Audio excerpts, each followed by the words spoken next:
Hollywood director 1992. Hey! Look who's back for more adventures. We love having you here to continue this story that keeps us all awake. Important note, all of this is pure fiction. So don't try any techniques you hear here in real life, your neighbor might call the cops. This amazing novel and all its rights belong to the original author. We're just the ones giving it voice and drama. Are you enjoying the show? Prove it by subscribing to our YouTube channel and leaving that like that motivates us so much.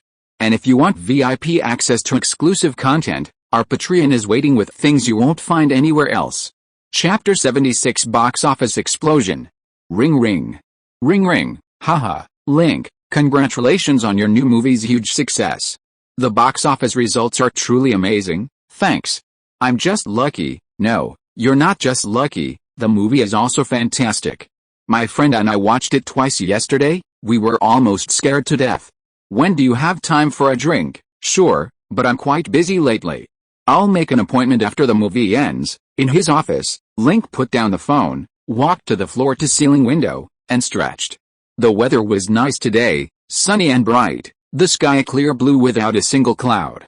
Neat palm trees along the roadside swayed gently in the sunlight, and cars came and went.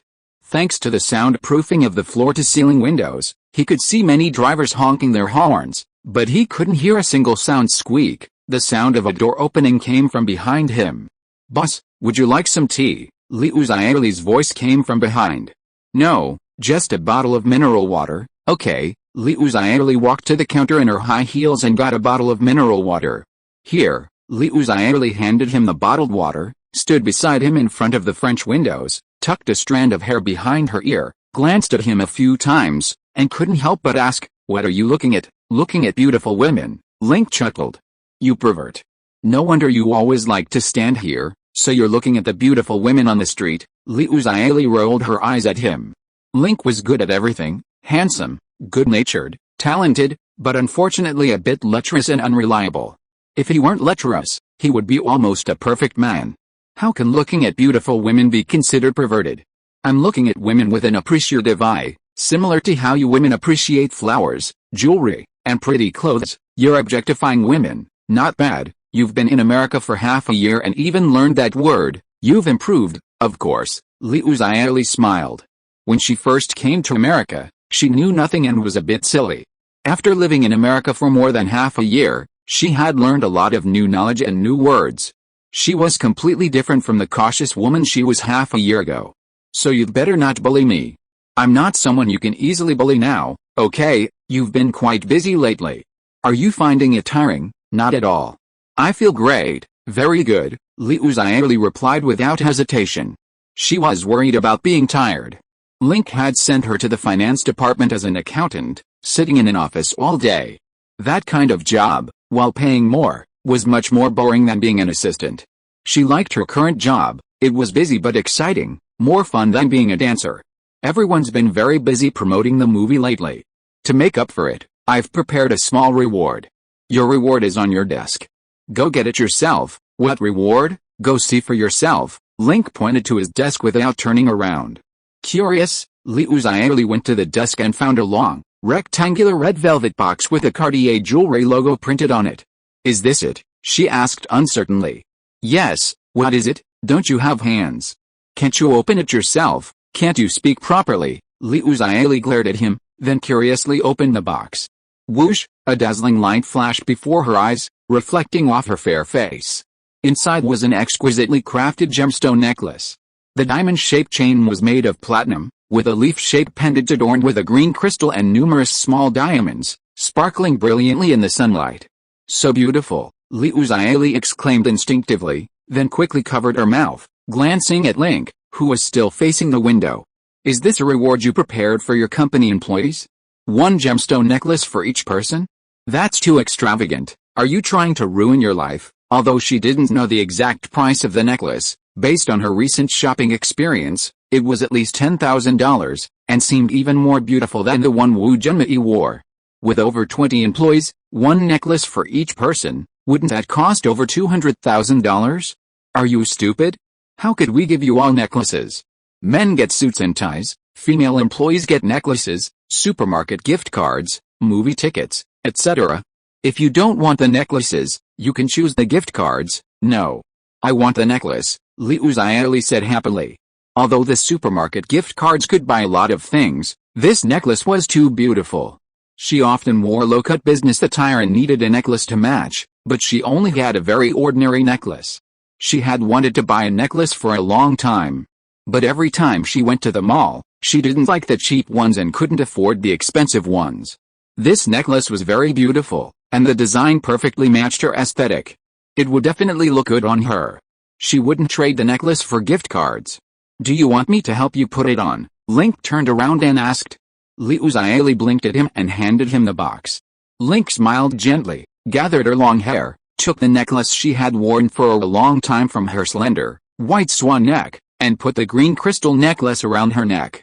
As his fingers traced her warm skin, Liu Xiaoli's shoulders trembled slightly, and her fragrance intensified. So beautiful, Link pressed her shoulders as they stood in front of the mirror.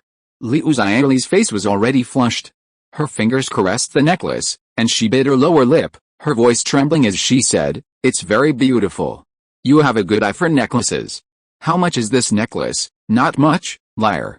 It's a designer brand, it must be very expensive." "Is this really a company reward?" Liu Xiaoli felt her cheeks burning. "If it's not a reward, what is it? Is it a token of our love?" "Okay, Assistant Liu, you can go now. Don't disturb my work." Link waved his hand and walked towards his desk. Liu Xiaoli gave him a playful glare. She was initially touched by his gift and wanted to thank him, but his attitude was so rude, he didn't deserve her gratitude.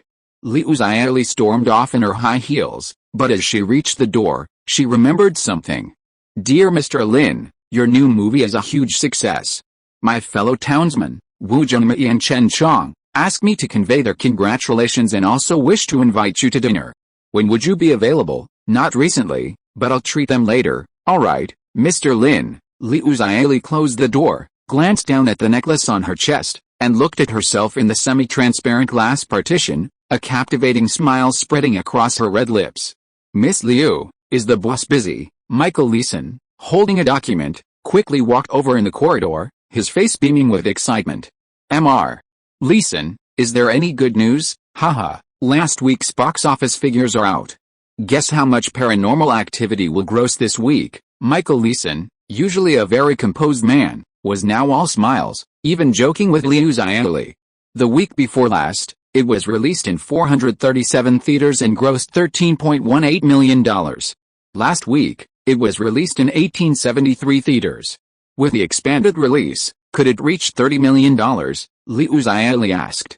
Michael Leeson shook his head and chuckled. "You can guess a little more, could it be 40 million? Liu Xiaoli asked excitedly. "You underestimate the boss's movies. You can be even bolder." Michael Leeson gestured with a laugh. 50 million, Liu Xiaoli's voice became shrill.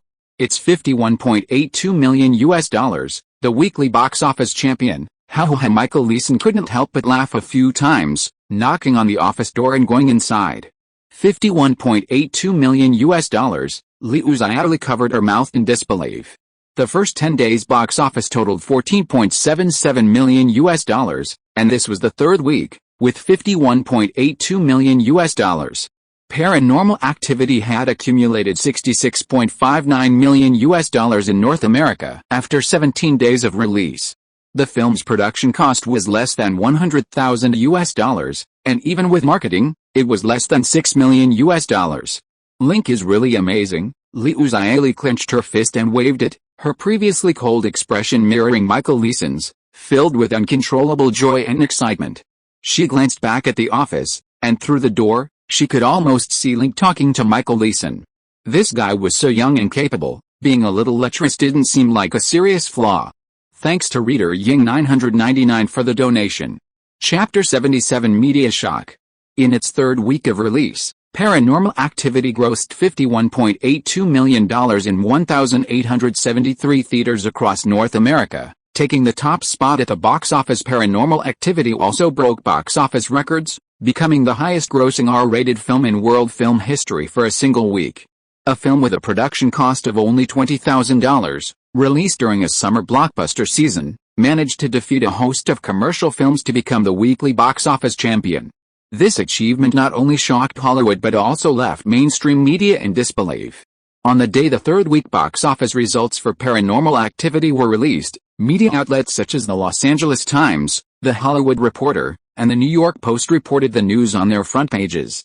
The Los Angeles Times reported, following Barrett, Link's new film Paranormal Activity has once again achieved astonishing box office results and an astonishing return on investment. Barrett, with a production cost of $20,000, grossed over $68 million worldwide in just over 5 months, creating a return on investment of 3,400 times, the highest return on investment in film history, recorded in the Guinness World Records. Just 5 months after many believed this record would never be broken, Link released his new film, Paranormal Activity.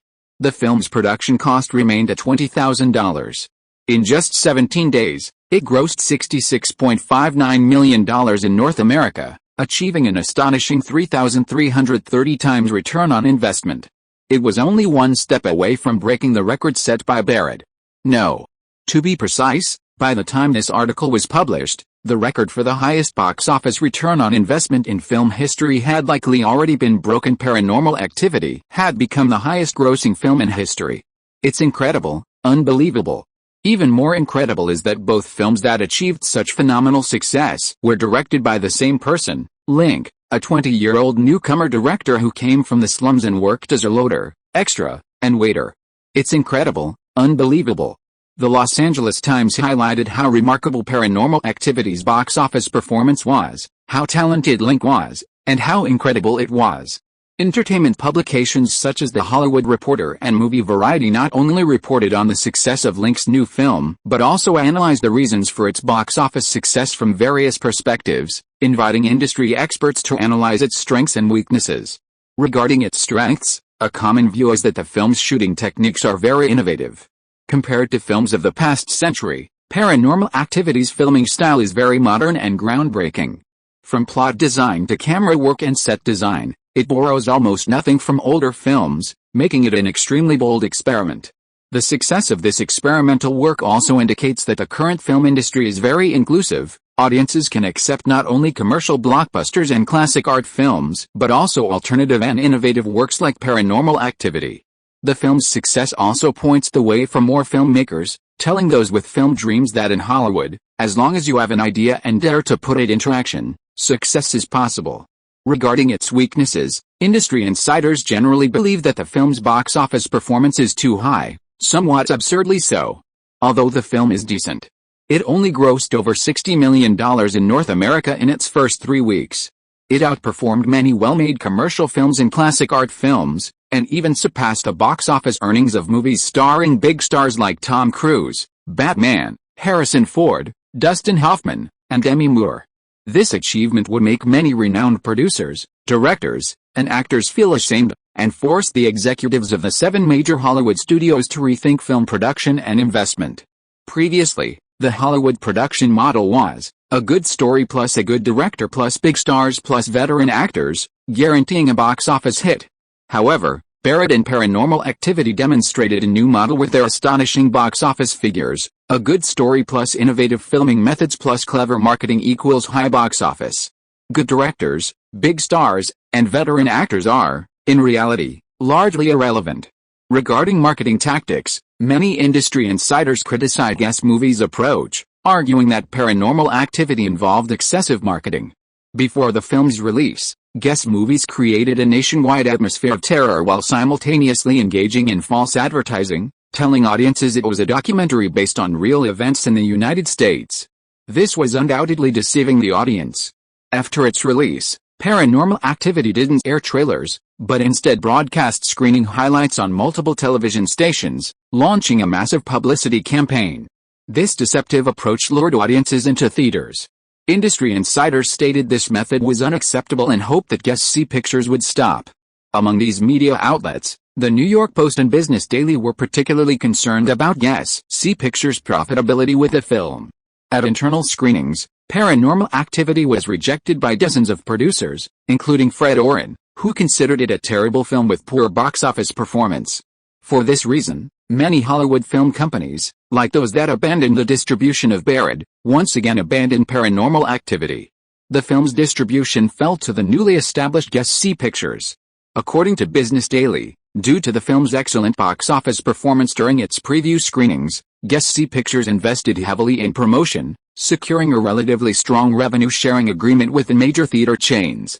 4 weeks before the release of Paranormal Activity, Guess the movies anticipated receiving around 75% of the box office revenue.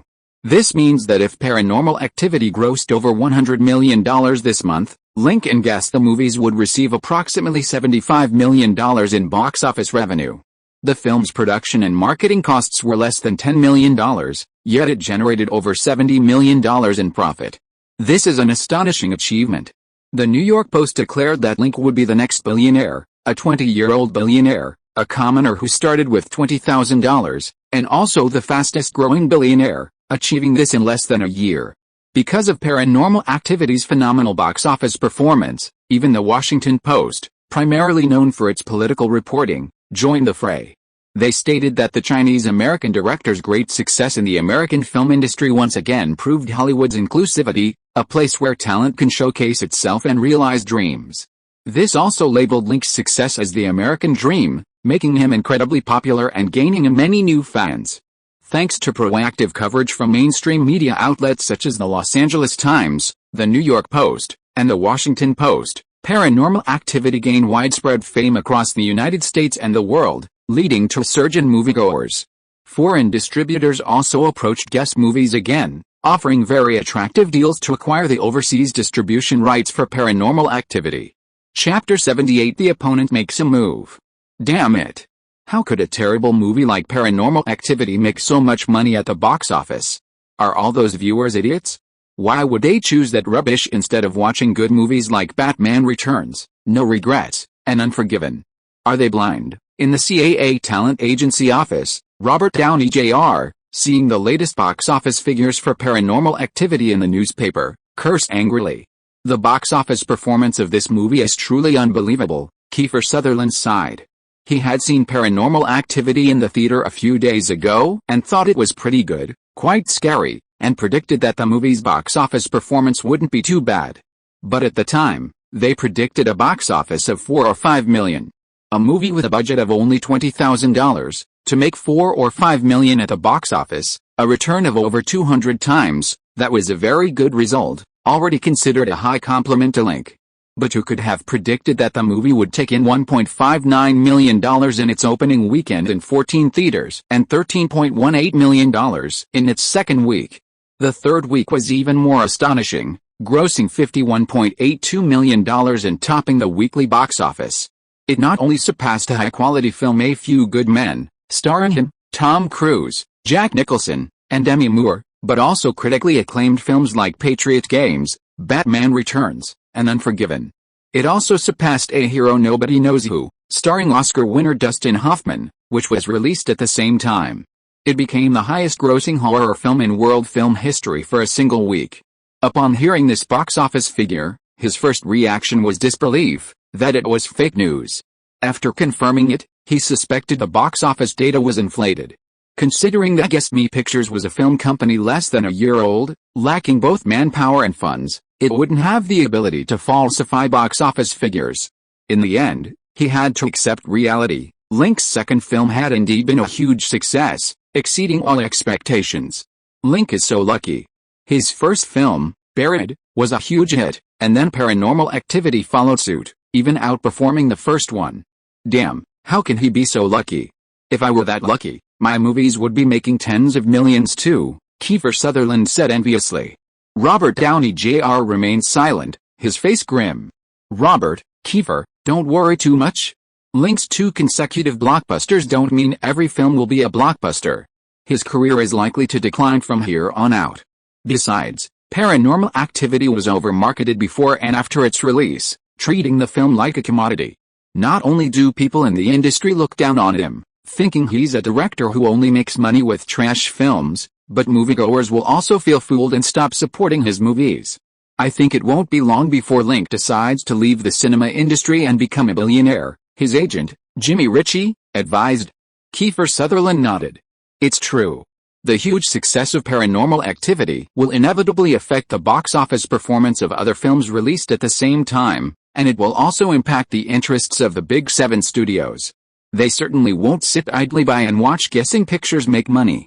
They're very likely to take action against Guessing Pictures and Link. Link is probably going to have a tough time. Furthermore, the huge success of Paranormal Activity will cause the box office figures of other films to plummet, and the directors and stars of those films will also become hostile towards Link. For example, Tom Cruise, I heard, looked very unhappy after seeing this week's box office figures. He left the promotional event early and even called Columbia Pictures, demanding they increase their promotional efforts, saying that a few good men shouldn't be trampled underfoot by a bad movie. It's an insult to the film and to him personally. HMPH, Link has offended all 7 studios and numerous big stars with one film. Even if he doesn't leave Hollywood, things won't be easy for him. That's true, Agent Jimmy Rich nodded. Hearing their words, Robert Downey Jr. felt a little better. He took a sip of his drink, put down his glass, and said, "It's just that Link's movie is a huge hit, the box office is soaring. Are we just going to watch and do nothing? What are we going to do? His movie is already a huge success. Judging from the current situation, it won't be difficult for it to break $100 million in North America, and the overseas box office will probably be around $100 million. Tisk. According to this calculation, the movie's global box office will reach $200 million, a return of 10,000 times. Kiefer Sutherland gritted his teeth with envy. Link's movie isn't a documentary, but it's being promoted as one, which is suspected of false advertising. We can find the media to hype this up. Besides, this terrible movie's huge box office success has caused several good movies released at the same time to plummet in box office revenue. What is this? This is Gresham's Law. We should unequivocally oppose and boycott this movie, calling on movie fans not to be fooled by Link, and even less to spend a single penny on this movie. Robert Downey Jr. tapped his fingers on the table as he spoke. This might not be a good idea. On one hand, it will exacerbate the conflict with Link and make our relationship even more strained. On the other hand, this is internal competition within the film industry. Everyone is trying to make money from the audience and expand the film market.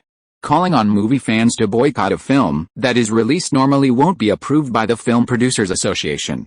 Besides, hiring media to create hype is expensive. It's not worth spending money on something that doesn't benefit us, Agent Jimmy Rich advised. It's okay. I never intended to improve my relationship with Link. Offending him won't have much of an impact. As for the money, I'm not short of money. Money is just a number to me. As long as it makes Link suffer, I don't care if it costs hundreds of thousands or millions more. Robert Downey Jr. smoked marijuana, puffing out a puff of smoke into the air. Jimmy Rich glanced at Kiefer Sutherland, hoping he could persuade him. Kiefer Sutherland chuckled, "That's a great idea. Link's offended people aren't just us now, but also the 7 big studios, many independent studios, and Tom Cruise, Dustin Hoffman, Jack Nicholson, and others. Maybe after we boycott Paranormal Activity, many will follow us. HMPH, then all of Hollywood will be Link's enemies. Let's see how his movies will still be box office hits, haha, that's what I think too. Jimmy, go contact the media, make it as big as possible, don't worry about saving me money." Robert Downey Jr. clapped his hands excitedly. Jimmy Rich sighed inwardly, nodded, and reluctantly accepted this thankless task. What's going on in Chapter 79? In its 4th week of release, Paranormal Activity raked in $48.34 million in 2,312 theaters across the United States. Its North American box office total reached $114.93 million, making it the 6th film to gross over $100 million in North America in 1992. This also gave the film an astonishing return of over 5,500 times its initial investment. Paranormal Activity also retained its position as the top-grossing film of the week, firmly holding its position above a host of summer blockbusters. Even newly released films like Two Faces and Buffy the Vampire Slayer failed to dethrone it. Despite its impressive box office performance, Paranormal Activity faced numerous negative reports during its run. One fan sued Guess the Movies for false advertising, claiming the film was not a documentary but was marketed as one, feeling misled and demanding a refund. The case even reached the Los Angeles District Court. Although the fans lost the lawsuit, it still had a negative impact on society, with paranormal activity being labeled with negative tags such as false advertising and profiteering. Meanwhile, last Wednesday, Robert Downey Jr., in a media interview, publicly stated that he hadn't seen Paranormal Activity, but had heard about it from a friend who said it was a very poor film and not worth seeing in theaters. He even recommended Tom Cruise's A Few Good Men, Dustin Hoffman's A Hero Nobody Knows, and Clint Eastwood's Unforgiven, claiming these were the kinds of movies normal people should watch. Almost simultaneously, Oscar-winning actor Dustin Hoffman also mentioned the film at a promotional event for his new movie. He said he had seen Link's debut film, Buried, and found it somewhat profound and entertaining. However, he described Paranormal Activity as a purely sensationalist film, lacking depth and artistic merit. Finally, Dustin Hoffman expressed regret, stating that Link, a promising new director, seemed to have taken the wrong path. Meanwhile, renowned Hollywood film critic Sean Thorpe published an article in the Los Angeles Times, urging the Motion Picture Association of America, MPAA, and the North American Theatrical Circulation Association to strictly review films shown in U.S. theaters and prevent low-quality films from receiving excessive screen time. He argued that giving low-quality films too much screen time would inevitably affect the box office performance of high-quality films released at the same time. If good films perform poorly at the box office, it would dampen the enthusiasm of actors and crew, as well as the investment enthusiasm of film companies. In the long run, it would also affect the development of the film industry, leading to a situation where bad money drives out good, resulting in a proliferation of bad films in theaters and a decreasing number of good films. Ultimately, this would inevitably lead to the decline and even demise of the film industry. Sean Thorpe implied that the huge success of Paranormal Activity would inevitably lead to the decline and demise of the film industry. What a huge accusation. Yet, this poorly written article was subsequently reprinted and reported by more than 30 media outlets after its publication. Many filmmakers also echoed his sentiments, believing that Sean Thorpe was right and that the MPAA should regulate films shown in theaters. Allowing just any film to have a large theatrical release in North America would squeeze out good films. Because many people echoed Sean Thorpe's words through the media, Paranormal Activity suddenly became universally condemned in the film industry, and its reputation plummeted. This is one of the reasons why Paranormal Activity's box office performance declined significantly even after its fourth week of release with expanded distribution. However, while Robert Downey Jr., Dustin Hoffman, Sean Thorpe, and others criticized Paranormal Activity, some championed the film. Renowned film critic Will Roger published an article in The Hollywood Reporter, publicly refuting the claims of Sean Thorpe and others. Roger's article primarily discussed what constitutes a good film and what constitutes a bad film. From an artistic perspective, a film praised by film professionals is a good film, and a film that wins relevant awards is also a good film. From an entertainment perspective, a film supported and loved by audiences is undoubtedly a good film. So, is Paranormal Activity a good film? Undoubtedly, yes. From an artistic perspective, Link made bold innovations in this film, using a documentary-style approach to create a thriller. Compared to past horror films, this new style is more suspenseful and immersive. Link's innovation and exploration in this film offers significant inspiration and reference for filmmakers. It not only shows filmmakers how to make a decent film with minimal investment, but also demonstrates that in the film industry, clinging to old ways and remaining stagnant will only lead to decline.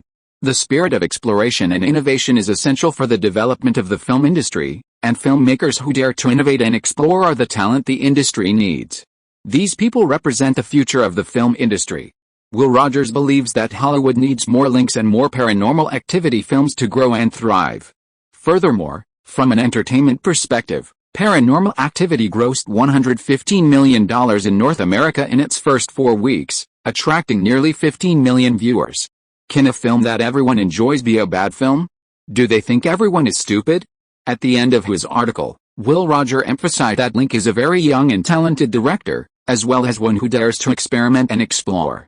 As a senior figure in the film industry, one should embrace such a director with an open and inclusive attitude, encouraging him to make more good films, rather than using one's position to maliciously suppress him, denigrate his work, and stifle his growth.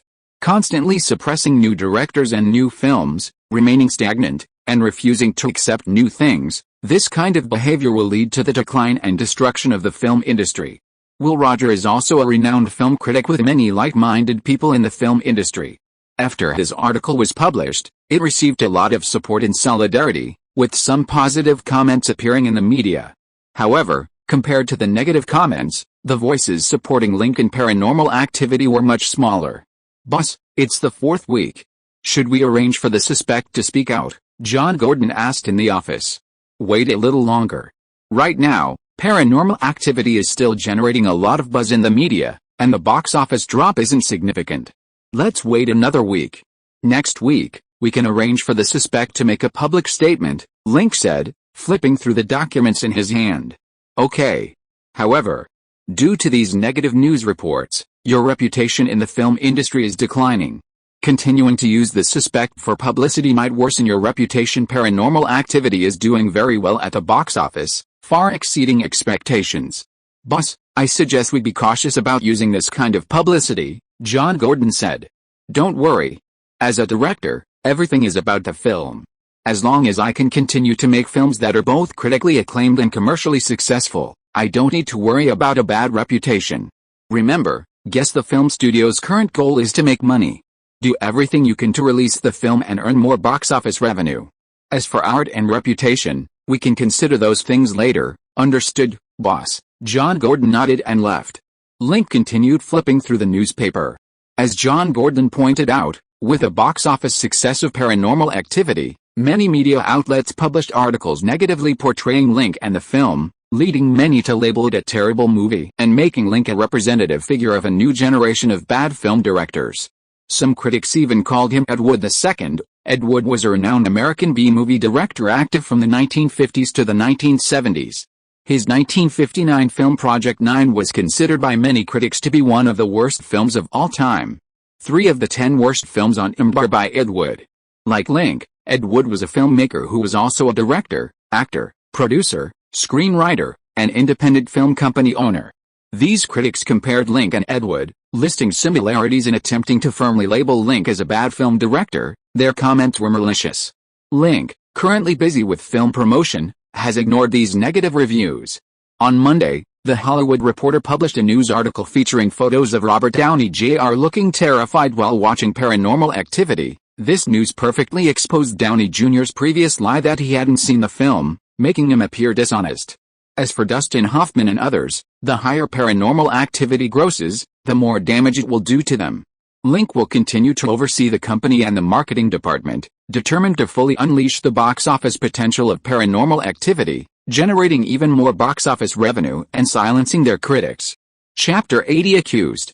In its 5th week of release, Paranormal Activity grossed $30.28 million in 2,102 theaters, bringing its North American box office total to $145 million. Compared to its 3rd and 4th weeks, this week's box office figures showed a significant decline. This was partly due to negative public opinion, and partly because the film's release was nearing its end. Those who liked this type of film had already seen it, and those who didn't wouldn't come, making the drop inevitable. According to Movie Variety, the film's North American box office is projected to be around $180 million, unlikely to surpass $200 million. If it did break $200 million, the film would very likely be among the top 3, or even number 1, of the 1992 box office. If Paranormal Activity were to become the year's box office champion, crushing all commercial blockbusters and classic art films, Hollywood's big directors and stars would probably be incredibly frustrated. Ha ha ha, Kiefer, Jimmy, look at this. Look at the box office numbers for Paranormal Activity this week. In the office, Robert Downey Jr. excitedly waved a newspaper. According to Movie Variety's analysis, Paranormal Activity's box office drop this week is far greater than normal. Following a normal downward trend, Paranormal Activity should have grossed between $36 million and $42 million this week. Because of our suppression, the film earned over $10 million less. Haha, Jimmy, you said it was pointless to do this kind of thing. Do you still think so? No, you're right, it makes sense. Jimmy Ritchie gave an awkward smile.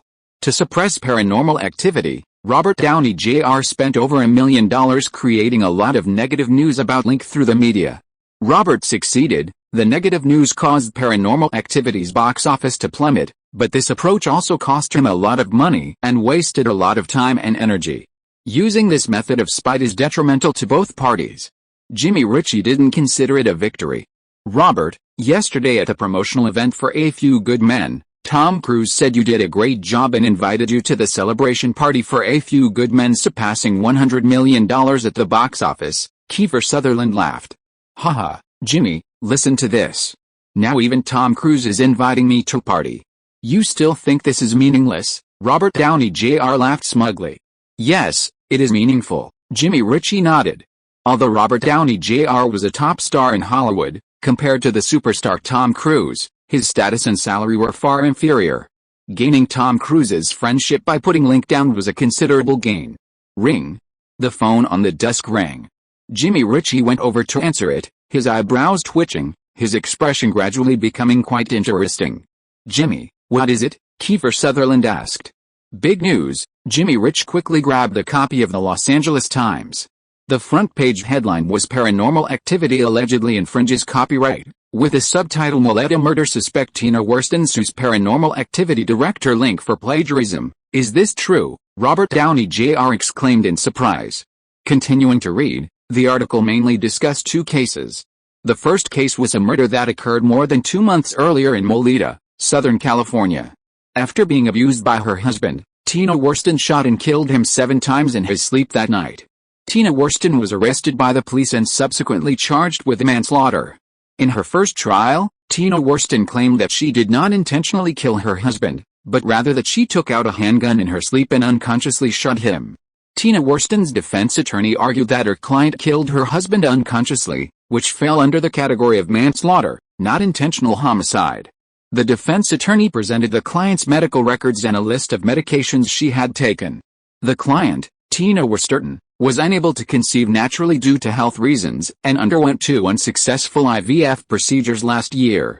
As a result, Tina Worston developed depression and anxiety, requiring extensive medication to manage her condition. During treatment, she experienced symptoms of confusion and sleepwalking.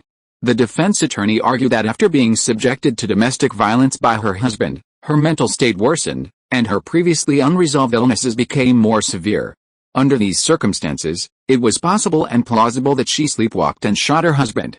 Because this case involved controversial and bizarre terms such as marital relationship, domestic violence, depression, nighttime shooting, wife killing husband, and sleepwalking murder, it was reported by the media during the initial trial and became a major news story on the West Coast of the United States.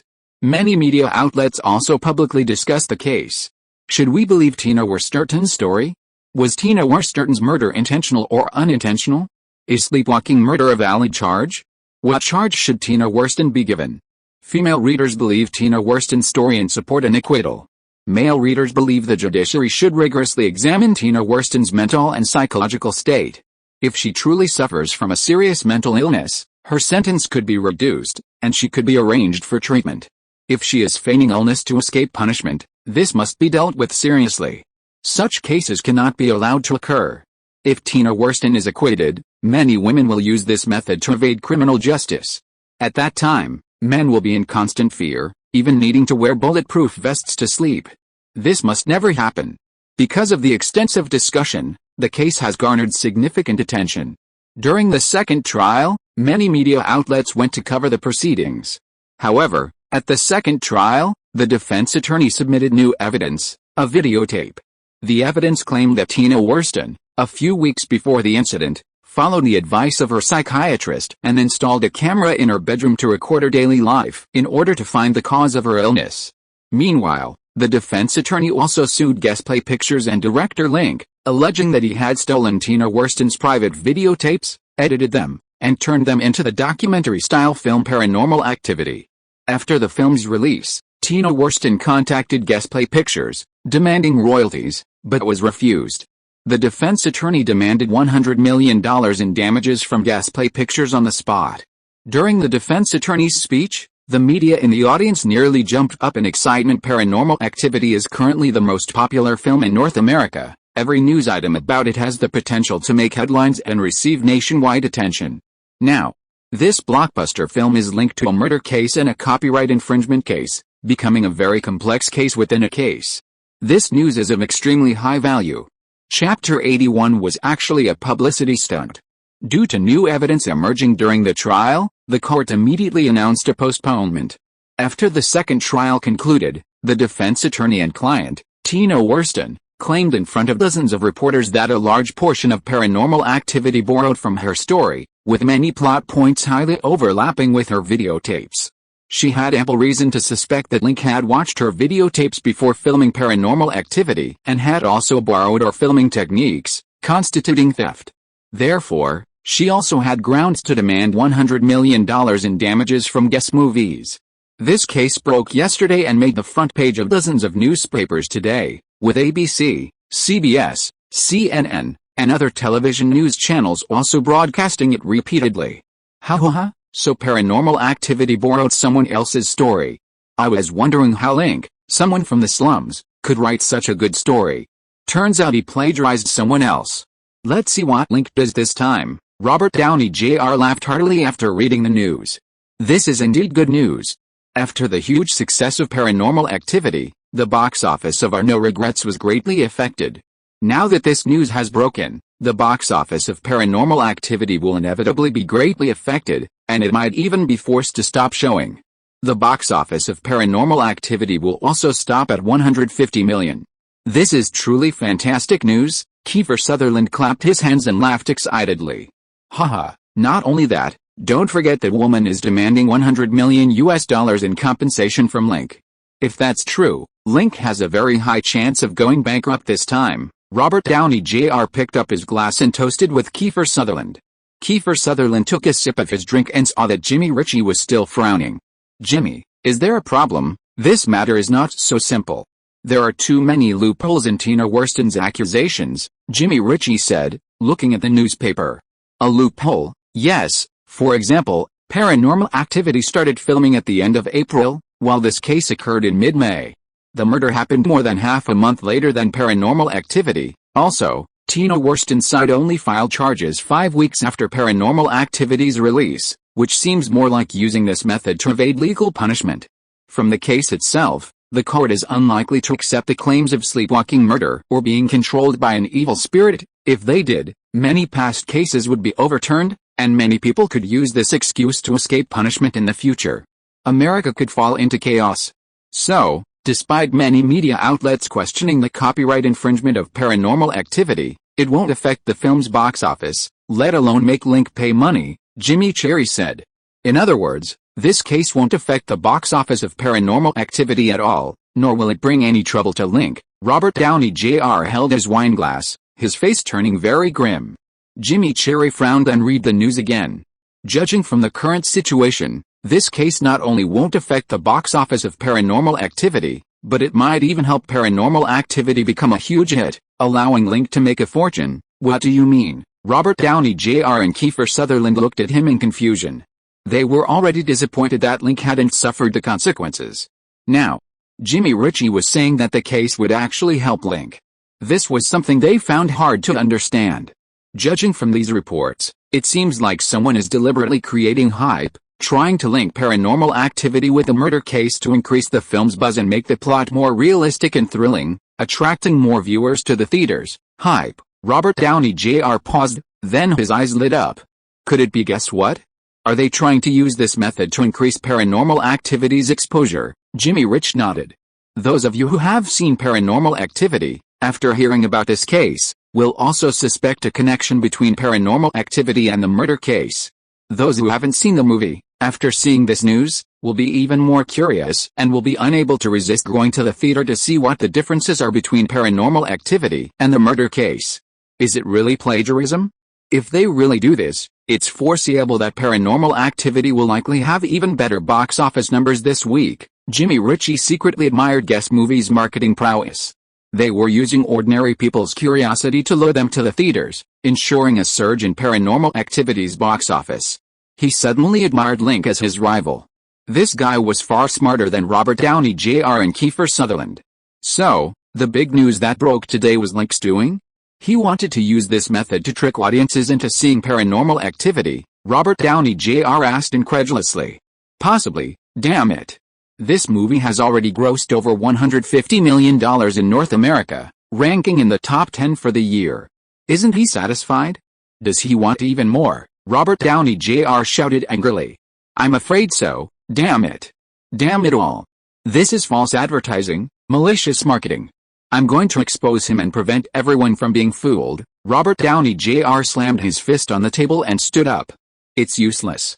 On one hand, this news has extremely high reporting value, and the media will amplify its coverage, turning it into a social hot topic. Our voices won't attract much attention, and even if they do, it'll just be publicity for paranormal activity. On the other hand, after seeing the news, it won't just be a few of us who can tell that Guessing Games is promoting the film. Many people will, many ordinary people will. But what good will it do? The public's curiosity has been piqued, like a raging fire. Our exposure and opposition will only increase the film's exposure. Those whose curiosity has been aroused will still go to the cinema to buy tickets to see Paranormal Activity, to satisfy their intense curiosity, Jimmy Rich said slowly. According to you, Paranormal Activity will still be a big hit this week, very likely. Damn it. Damn it. This lousy movie has already grossed over $100 million, isn't he satisfied? Does he want to gross another $200 or $300 million? Link is too greedy. Robert Downey Jr. slammed his fist angrily on the table. Kiefer Sutherland gritted his teeth. According to the Business Daily, if the film grossed over $200 million in North America, Link could earn over $100 million from its box office share. A $20,000 investment yielding $100 million, making him a billionaire, a 20-year-old billionaire, so handsome and talented. It was infuriating.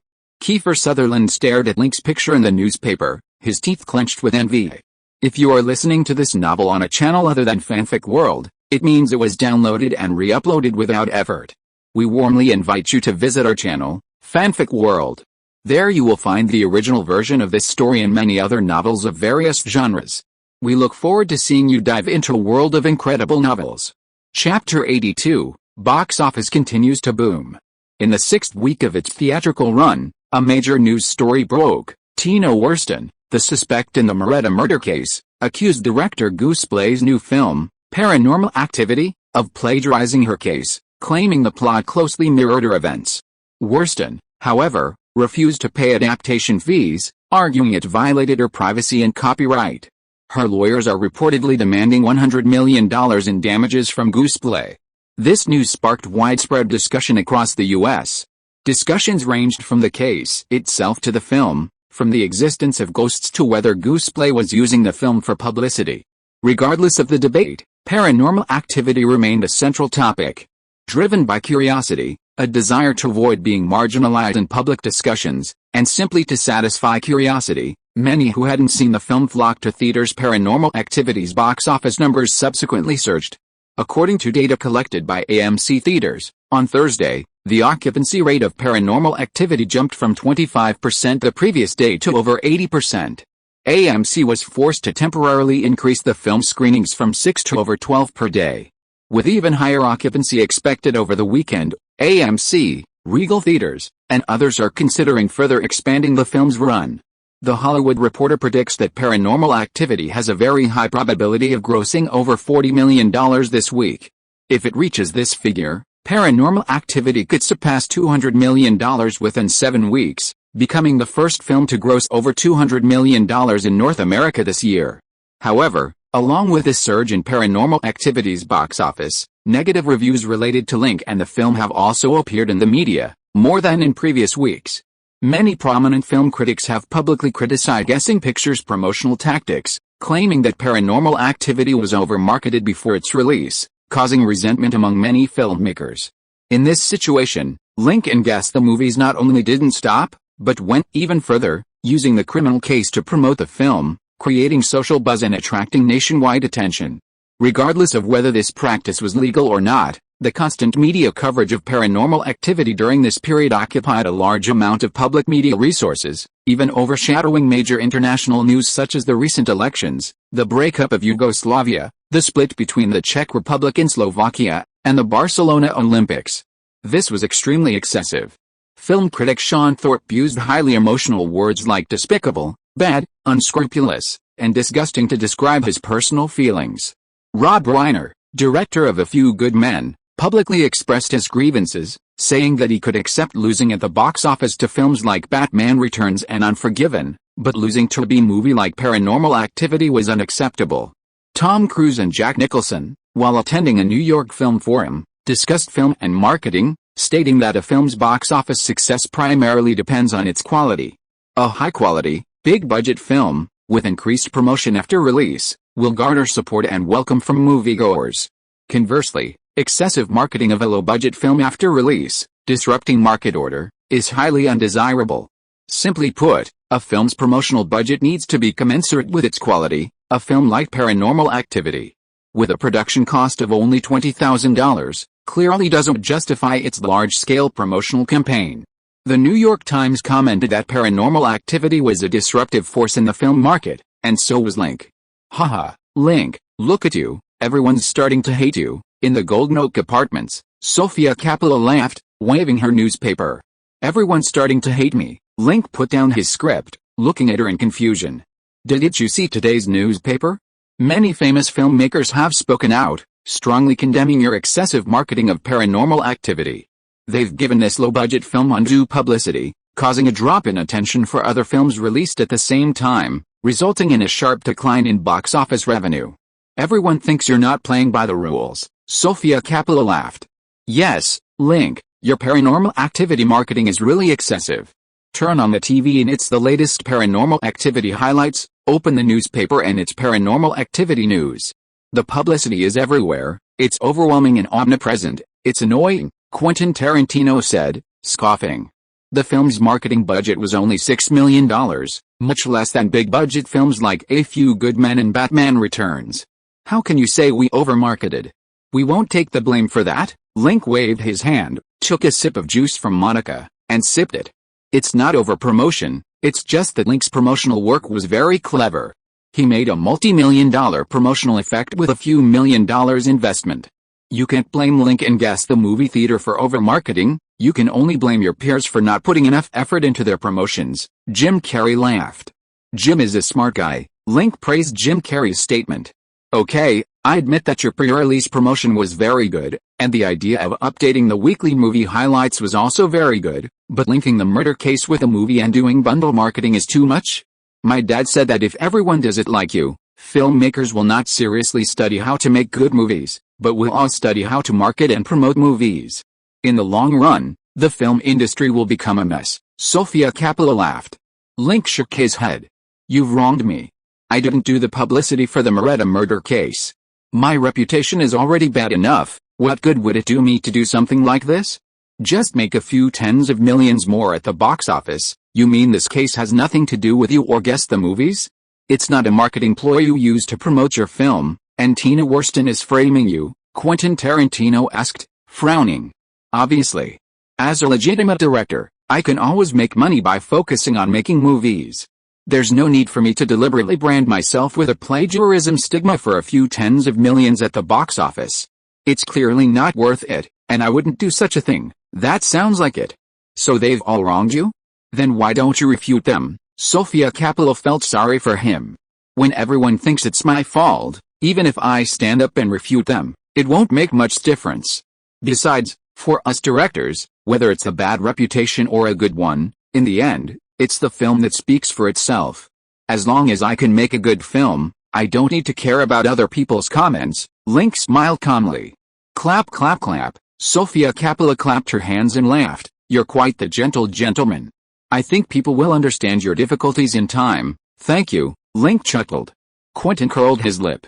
He didn't completely believe Link's words. Even if he didn't actively arrange for someone to do this, he was still closely involved.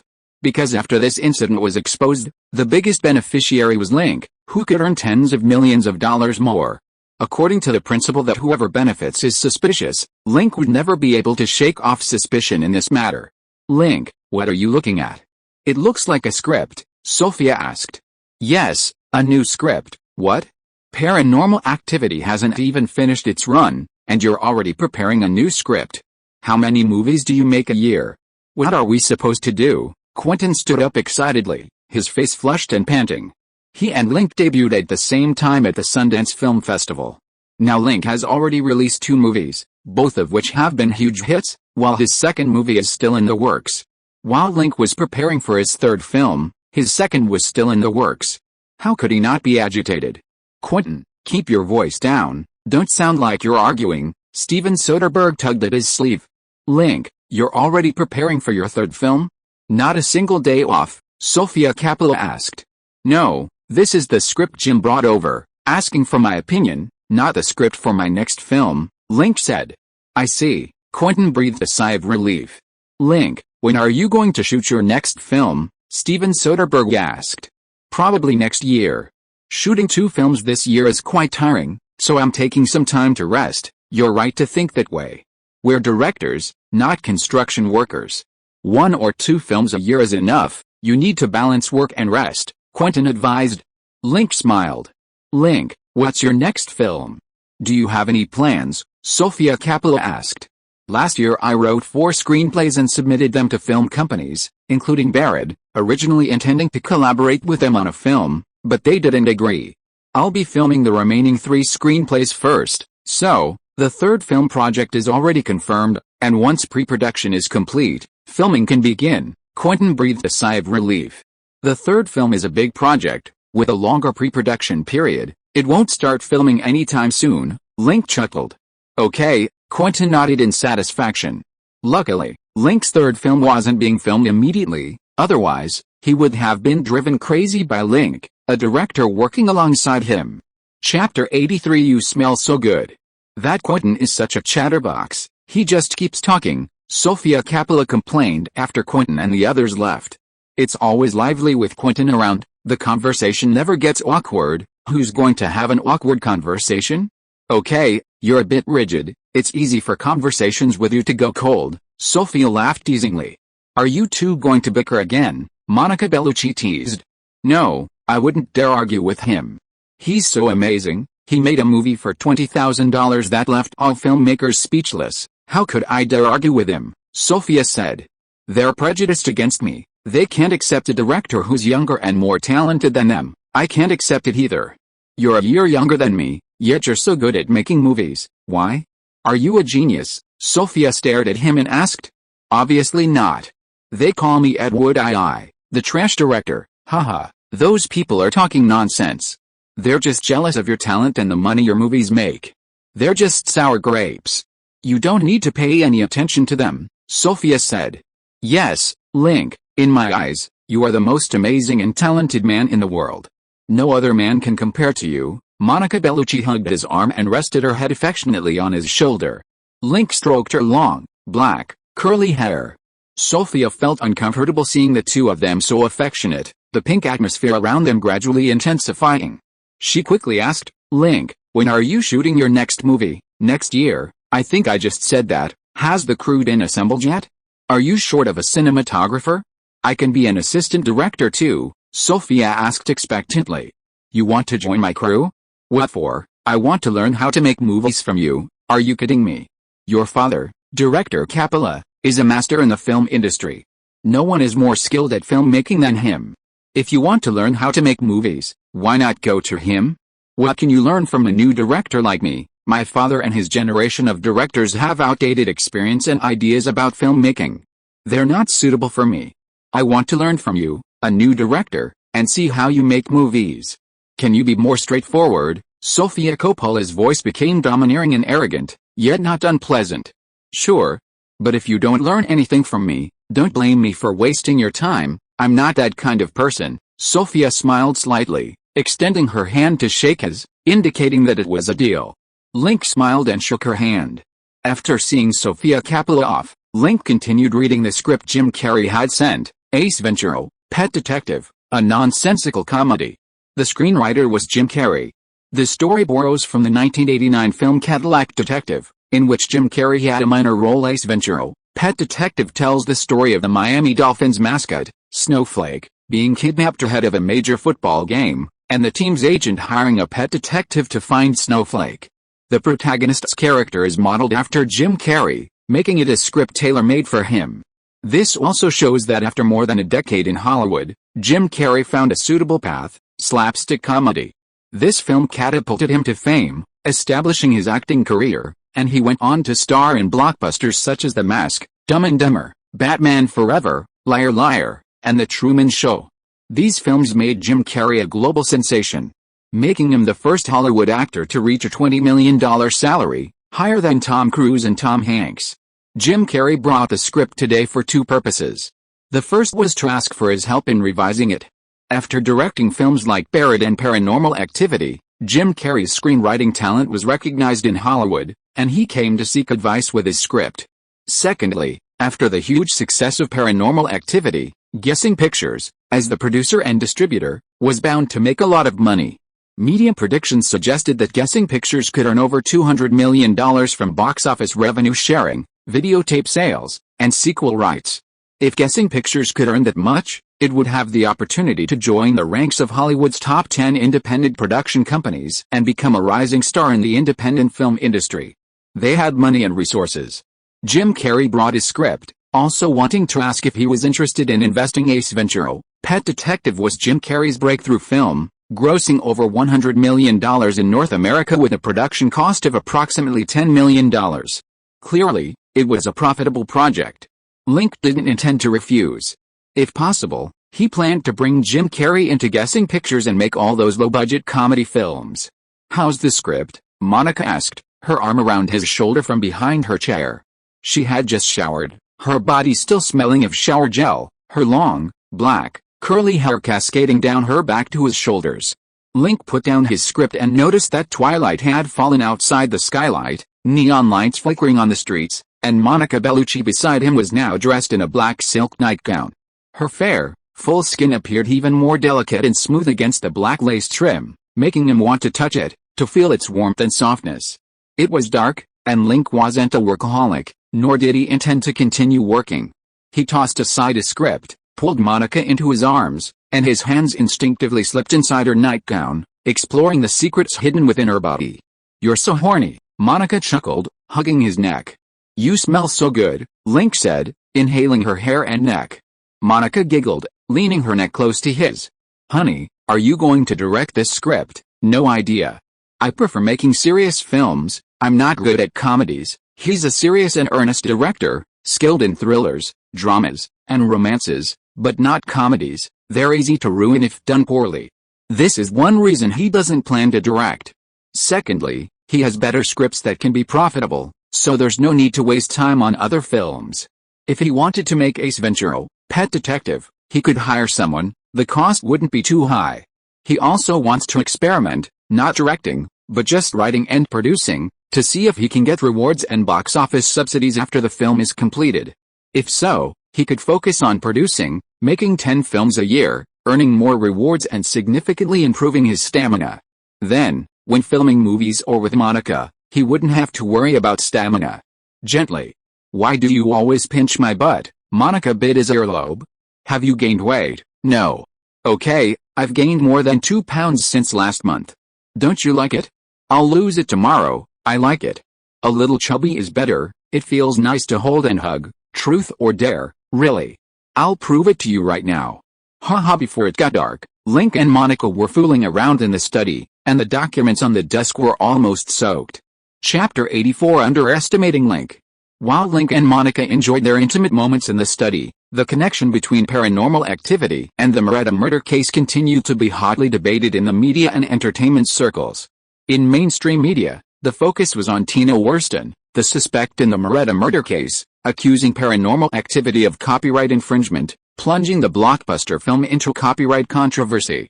In this series of reports, third-rate tabloids were more active and imaginative than mainstream newspapers. World News Weekly vigorously promoted the existence of ghosts in its report, arguing that Tina Worston was right, that she did not kill her husband Paul Worston, but that a ghost lurking in their home killed him. If all of this were true, then Link's Paranormal Activity was highly likely inspired by Tina Worston's experiences, resulting in such a terrifying film. Therefore, Link and Guess What films should pay Tina Worston royalties, and Tina Worston should be acquitted. Why did World News Weekly report it this way? Because it's a newspaper primarily known for reporting bizarre and outlandish news, having previously fabricated stories like the Bat Boy, the alien Pelod, giant locusts, and a pregnant 1,000-year-old mummy. Promoting the existence of ghosts would increase World News Weekly's circulation, and they certainly wouldn't miss out on this wave of hype. Other newspapers, such as the San Francisco Chronicle and the National Consultative Journal, also published detailed analyses of the Moretta murder case and Link's new film Paranormal Activity, exploring the possible connection between the two. Under the media's coverage, Paranormal Activity and the Moretta murder case were tightly linked.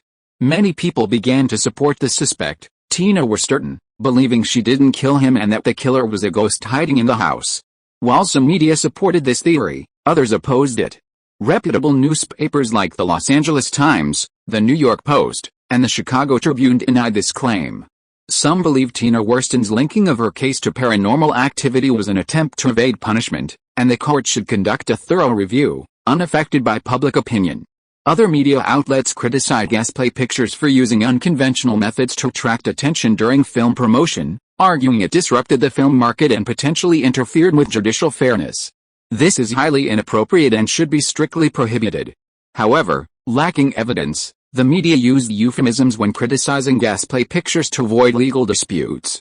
Under the direct or indirect influence of the media, Paranormal Activity gained nationwide attention. Its popularity skyrocketed in North American media, surpassing the combined coverage of films released at the same time, such as A Few Good Men, The Unknown Hero, and Patriot Games. This surge in popularity also led to a surge in box office revenue. In its sixth week of release, Paranormal Activity defied expectations, grossing $53.39 million in 2,034 theaters, breaking the record for the highest-grossing R-rated film in a single week and retaining its position as the top-grossing film in North America for the third consecutive week. The phenomenal success of Paranormal Activity caused a sharp drop in the box office for other films released concurrently. Apart from Patriot Games, all other films grossed less than $10 million. A Few Good Men, which had hoped to break $100 million in North America this week, only managed $7.41 million, a 63% drop from last week, bringing its cumulative total to $98.19 million. A Hero Nobody Knows, starring Dustin Hoffman and others, only earned $970,000 this week, bringing its cumulative total to $10.62 million and is expected to lose money. The Hollywood Reporter described Paranormal Activity not as a disruptive force in the North American film market, but as a killer whale, swallowing up all the box office revenue and leaving its competitors hungry. Vanity Fair published an article this week stating that with the success of Paranormal Activity, Link has become one of Hollywood's brightest stars, rivaling the fame of Tom Cruise and Robert Downey Jr. For a director, Link is undoubtedly successful. But the success of Paranormal Activity has also severely impacted the interests of his peers. If Link wants to maintain his career in Hollywood, he will face even more criticism and challenges. The Vanity Fair article's point is simple: Link has made a lot of money with Paranormal Activity, but at the same time, he has offended many people, making it more difficult for him to continue developing his career in Hollywood.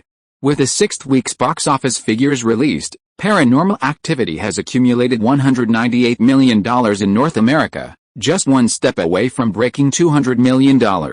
Last week, media outlets such as Movie Variety predicted that Paranormal Activity would only gross $180 million in North America, with little chance of breaking $200 million.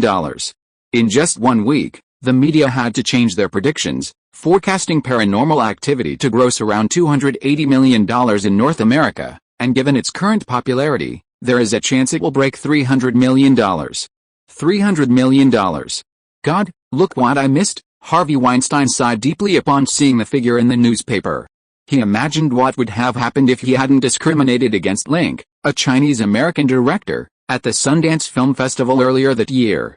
If he had been more patient with him, more patient with Barrett, and acquired the rights to Barrett at a very low price, and signed Link with a very sincere contract, then Miramax Films would not only have the dark horse film Barrett, but also the masterpiece Paranormal Activity. Miramax Films would have made $300 or $400 million from these two films. With that $300 or $400 million, Miramax Films' status in Hollywood would have risen to another level, becoming a leader in independent film production, and even having the opportunity to become the 8th big studio in Hollywood.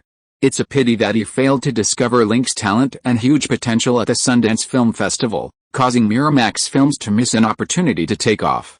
Harvey wasn't the only one with this thought. Robert Shea of New Line Cinema felt it even more deeply. When it came time to release Barrett, Link personally approached him to discuss a collaboration, visiting New Line Cinema multiple times to assess the situation and expressing his strong desire to work with him. Unfortunately, He underestimated the young Link and turned down a potential windfall. In 1990, Robert Shaye made over $100 million by releasing Teenage Mutant Ninja Turtles, a film no one wanted to release, produced by Hong Kong's Golden Harvest. With a huge success of Teenage Mutant Ninja Turtles, Robert Shaye's foresight was widely recognized. However, this time, he also missed out on a dark horse. The box office success of Paranormal Activity, on the other hand, tarnished the reputation of one man, making him a symbol of poor judgment, the renowned producer Fred Warren. Fred Warren was a contracted producer with Castle Rock Films, having worked on films such as When Harry Met Sally and Mother Mine, and was a well-known figure in the film industry. When Paranormal Activity finished filming, Castle Rock Studios invited major film companies to a test screening. Fred Warren was also sent by his company to guest the movies to watch the film. However, just a few minutes into the movie, before even understanding the main plot, Fred Warren stood up and berated Paranormal Activity as a terrible film, not worth wasting his time on, and then left with a group of acquaintances. After leaving, he continued to criticize Paranormal Activity and Link to reporters, calling them utterly worthless. As a result, Paranormal Activity grossed $198 million in North America in 6 weeks, a return on investment of 10,000 times, becoming the highest-grossing film in history. If this kind of movie is a bad movie, what movie is a good movie? It is said that after the huge success of Paranormal Activity, Castle Rock Studios, while not firing Fred Warren, gave him a long vacation to relax. The dozen or so producers who left with Fred Warren also found themselves in an awkward situation at the company, frequently being ridiculed by their colleagues. All of this is because they underestimated Paranormal Activity. Chapter 85. This is strength. Jennifer, see that? That's Link. He made a movie with $20,000 and made $200 million at the box office. Now, do you still look down on him? In the WMA talent agency office, Sam Haskell pointed to Link's photo in the newspaper and the box office figures next to it, $198 million. According to estimates from the Business Daily, Link and guessed the movies would receive $120 million from the box office revenue. A 20-year-old billionaire was born in everyone's eyes. Sam, I didn't look down on him. I just thought he was too young and probably wouldn't be very good at directing. But I didn't expect him to be so lucky. Paranormal Activity made so much money at the box office, Jennifer Connelly said, flipping through the newspaper. This isn't luck, it's talent. Link writes and directs all his films, and he personally finalizes the distribution and marketing plans. The success of Paranormal Activity not only shows that he's a good director, but also a very clever and talented film distributor. He's a true all-rounder in film. Even if he weren't a director, he would be very successful as a screenwriter, actor, or producer. How can you say his success is just luck? Okay, he is indeed very strong. No one among the younger generation of directors is better than him. But did Paranormal Activity not have an element of luck at the box office?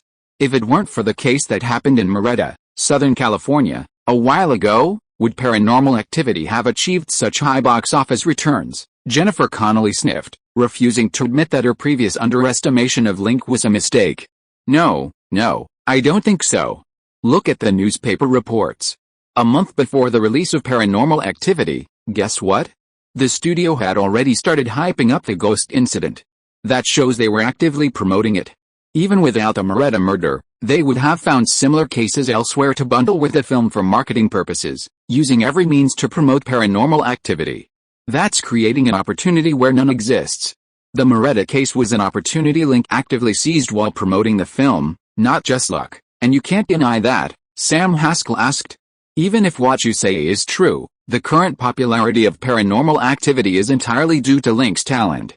But Link has used any means necessary to promote the film, disrupting the film market and causing the box office of more than 10 other films released at the same time to plummet, resulting in losses for the film companies behind those films. The newspapers say that Link's future development in Hollywood will face many challenges, which clearly means that the 7 major studios will not let Link off easily and will seek revenge on him in the future. Sam, you are his agent. At this time, you should be thinking about how to protect this valuable client, instead of constantly praising Link and telling me how excellent he is. Jennifer Connelly smiled slyly. Haha, Jennifer, you think that way because you don't understand the rules of the game in Hollywood. When a director in Hollywood becomes successful, the 7 major studios will only try to win him over, Collaborate with him on movies to make big money, not try to suppress him and prevent him from making money. Collaborating with him will make money, suppressing him will make nothing, so what's the point? Besides, the 7 major studios are 7 companies. And the competition between them is fierce. Suppressing Link will only be used by competitors, no company would do that. Sam Haskell laughed. Jennifer Connelly blinked and looked up at Sam Haskell. Okay, I admit Link is really good. I'll write him a greeting card later to congratulate him on the box office success. Okay, that's your prerogative. You and Link are both my clients. If you help each other, it will be good for your respective careers, especially yours. Last time Link said he might let you try out for the female lead in his new movie. You and Link are about the same age, so call each other more often. You should have a lot in common. Okay, I'll go call right now and beg the great director Link to give me a movie role. Jennifer Connelly sniffed, picked up a few fashion magazines, and left the office. Sam Haskell watched her go and smiled. Although Jennifer seemed picky about Link on the surface, she actually cared about him and admired him. She was just a bit arrogant and wouldn't show it verbally. After Jennifer left, Sam Haskell continued reading the newspaper. Seeing the news and photos of Link, he sighed helplessly. When he signed Link, he was a new director, somewhat famous in Hollywood, but not as famous as he is now. Back then, as Link's agent, he looked forward to one day teaming up with Link to land a big-budget film project and earning his commission. But reality didn't unfold as he envisioned. Link grew faster than expected. In less than 6 months with WMA, he went from a rookie director to a blockbuster director with box office earnings exceeding $100 million, and a net worth exceeding $100 million. Working with a junior director allowed him to offer advice, help him secure projects and assemble production teams, earning his commission. It was a partnership. Working with a billionaire director, however, meant he couldn't offer advice, nor was he qualified to work with him. Their relationship shifted from partnership to subservience. He needed to serve Link well and manage his work outside of directing. This was a much more difficult task.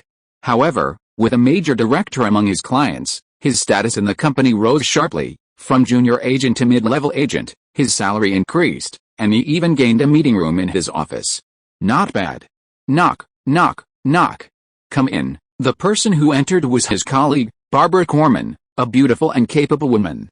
Barbara was also a mid-level agent at WMA, representing 3 celebrity clients, the biggest being Tim Robbins, and the up-and-coming actress Meechan Amick, who had just made her mark in the film Twin Peaks. Haha, Barbara, what brings you here? Sam Haskell stood up and asked warmly. Do you have time? Let's grab a coffee, sure.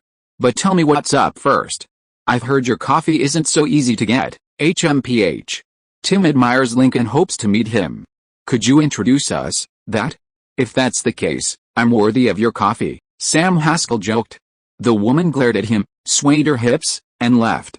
Sam laughed and quickly followed. Jennifer Connelly, in the coffee shop across the street, saw Sam grinning and fawning over Barbara Corman, and scoffed, muttering, "Simp." Seeing Link's photo in the magazine, she hesitated for a moment before picking up the phone and calling him. Chapter 86 Overseas Release. While Paranormal Activity was a box office hit in North America, its overseas distribution also proceeded smoothly. Since SC Pictures was a relatively new company, it lacked overseas distribution capabilities. Therefore, the overseas distribution of Paranormal Activity was primarily handled by TriStar Columbia Pictures, backed by the Sony Group. After Paranormal Activity grossed over $100 million in North America, the 7 major Hollywood studios and international distributors flocked to SC Pictures, hoping to acquire the overseas rights to Paranormal Activity.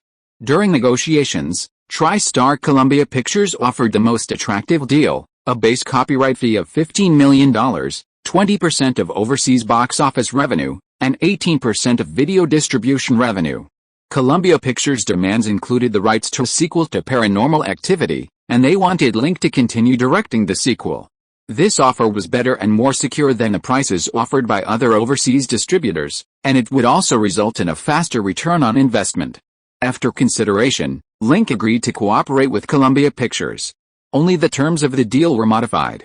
The $15 million copyright fee and the 20% share of overseas box office revenue remained unchanged.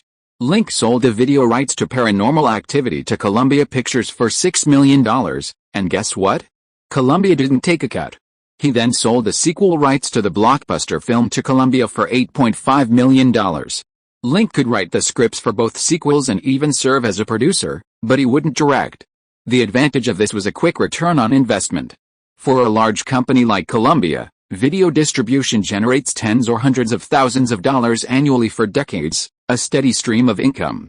But for Link, a one-time buyout was more profitable than a small annual share. 2 days after receiving the revised terms, Columbia responded that they could accept them, but on one condition: they wanted a 3-film contract. Columbia would have priority investment rights in any 3 films he directed, with a minimum investment of 30%. After consideration, Link changed the 3-film deal to a 1+2 film deal, deciding to test the waters with 1 film first to see how the collaboration went. If things go smoothly, they can collaborate on several films. If not, both parties have the right to choose again. Furthermore, while his first 2 films were box office hits, subsequent films might not be. If the next film performs poorly at the box office, Columbia Pictures can change its mind and stop investing in his films. This agreement can be considered an informal agreement and doesn't need to be written into a contract. Columbia Pictures accepted his proposal. The main reason Columbia Pictures was so agreeable was related to Columbia's own situation. In 1988, Japanese electronics giant Sony prepared to enter Hollywood. After several months of negotiations, in January 1989, Sony acquired CBS Records, a subsidiary of CBS Columbia Pictures. By October, Sony had successfully acquired Columbia Pictures for $3.4 billion, assuming $1.6 billion of Columbia's debt. Columbia Pictures, one of the 7 major Hollywood studios, becoming a Japanese company caused a great uproar in Hollywood, seen as a Japanese cultural invasion and a new Pearl Harbor. Initially, Sony assigned many Japanese to manage Columbia Pictures. But they struggled to adapt and nearly bankrupted the company. In 1990, Sony was forced to announce the withdrawal of all Japanese employees from Columbia Pictures. Simultaneously, it acquired Google Peters Entertainment for $200 million and appointed its 2 partners, renowned film producers Peter Guebel and John Peters, as co-chairmen of Columbia Pictures. Columbia Pictures gradually got back on track. Although Columbia Pictures was a nearly 70-year-old company, it became a completely new film company after being acquired by Sony. To survive in the competition among the major studios, the Sony consortium increased its investment in film and continued to collaborate with independent film companies. This included co-producing Terminator 2 with Carlock Pictures, Bram Stoker's Dracula with Mirror Pictures, and A Fistful of Strange Tales with Castle Rock Pictures. Acquiring the overseas distribution rights, videotape rights, and sequel rights to the blockbuster film Paranormal Activity for tens of millions of dollars was a small deal for Columbia Pictures, backed by Sony. During negotiations, seeing how easily the Columbia Pictures representatives agreed, Link wondered if the offer was too low. If only he had reported more, he might have earned tens of millions more dollars. After the negotiations concluded, Columbia Pictures, as stipulated in the contract, transferred $29.5 million to Guess the Movie's account in 3 installments over a week. Looking at the figures in the account, Link felt once again that it was too little. After acquiring the overseas distribution rights to Paranormal Activity, Columbia Pictures immediately began the film's distribution. In its opening week, Paranormal Activity was released in 21 countries and regions outside North America, grossing approximately $36.29 million. The box office performance exceeded expectations, and the Sony Pictures Entertainment Group's president's office sent Link a congratulatory telegram, praising the film's huge box office potential and its global appeal, expressing their anticipation for deeper cooperation. Link also expressed his anticipation. With the Japanese stock market currently booming, all Japanese companies had money, and the Sony Group was naturally flush with cash. Cooperating with Columbia Pictures would bring many benefits. Ring. Ring. In his office, Link put down his documents, picked up the phone on his desk, and unexpectedly found it was Jennifer Connelly calling. This woman was beautiful, but rather arrogant, always wearing a stern face, as if everyone owed her a few dollars, a typical case of fairy syndrome. Director Link, are you busy? A little. But if I get a call from you, all my other work will have to take a backseat. Why? Because you have a very pleasant voice and are very interesting. Talking to you is a very enjoyable experience, more enjoyable than work. Really? Sam said I'm not good at socializing and don't know how to chat with people. Is it really enjoyable to chat with me? Of course. When I chat with you, sometimes I don't even need to hear your voice. Just knowing that it's you on the other end of the phone, hearing your breathing, is a very pleasant experience. The breathing on the other end of the phone became erratic. I'm not that good. I have a bad temper, and sometimes I throw tantrums. My mom often says I'm very willful. When you throw a tantrum, it's because others won't listen to your opinions or respect your choices. Right? How do you know? I can see that you're different from other pretty girls.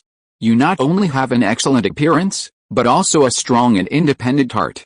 You hate being controlled by others in your life. For personal freedom and independence, you rebel by throwing tantrums and not cooperating. This also shows that you are a brave woman. I'm not that good. The voice on the phone suddenly became very gentle. Link, what are you doing right now? Looking at box office data, North American and overseas, a lot, but I have to look at it. I need to understand market trends through the data, whether we need to continue promotion, or contact the distribution department, etc. Link, you're amazing. Not only can you act and write scripts, but you can also manage a company. You're incredible. No one is more capable than you, Jennifer Connelly said in a light tone. Honestly? A lot of people in the industry say I'm a trashy director who only knows how to make money and doesn't understand cinematic art. They're talking nonsense. They're jealous of your talent. They can't beat you at the box office, so they try to belittle you in other ways. Actually, the artistry of Buried and Paranormal Activity isn't inferior to those mainstream films, it's just that those people refuse to admit it. Once they do, it makes their films seem like failures, and their lives seem like failures. That's Hollywood. They're used to belittling others to elevate themselves. It's very vain. Jennifer, you have a really nice voice. Haha, not really. It's just that chatting with you is very relaxing and enjoyable. Me too. What are you doing now? After chatting for over half an hour, Link hung up the phone, looked at the documents he hadn't finished reading, shook his head, and smiled. Chapter 87. A beauty throws herself into my arms. In its second week of release overseas, Paranormal Activity grossed $53.07 million in 67 countries and regions, setting a new single-week box office record for a Hollywood horror film abroad. Also in that week, Paranormal Activity's seventh-week box office results in North America were released, showing a significant drop compared to its sixth week.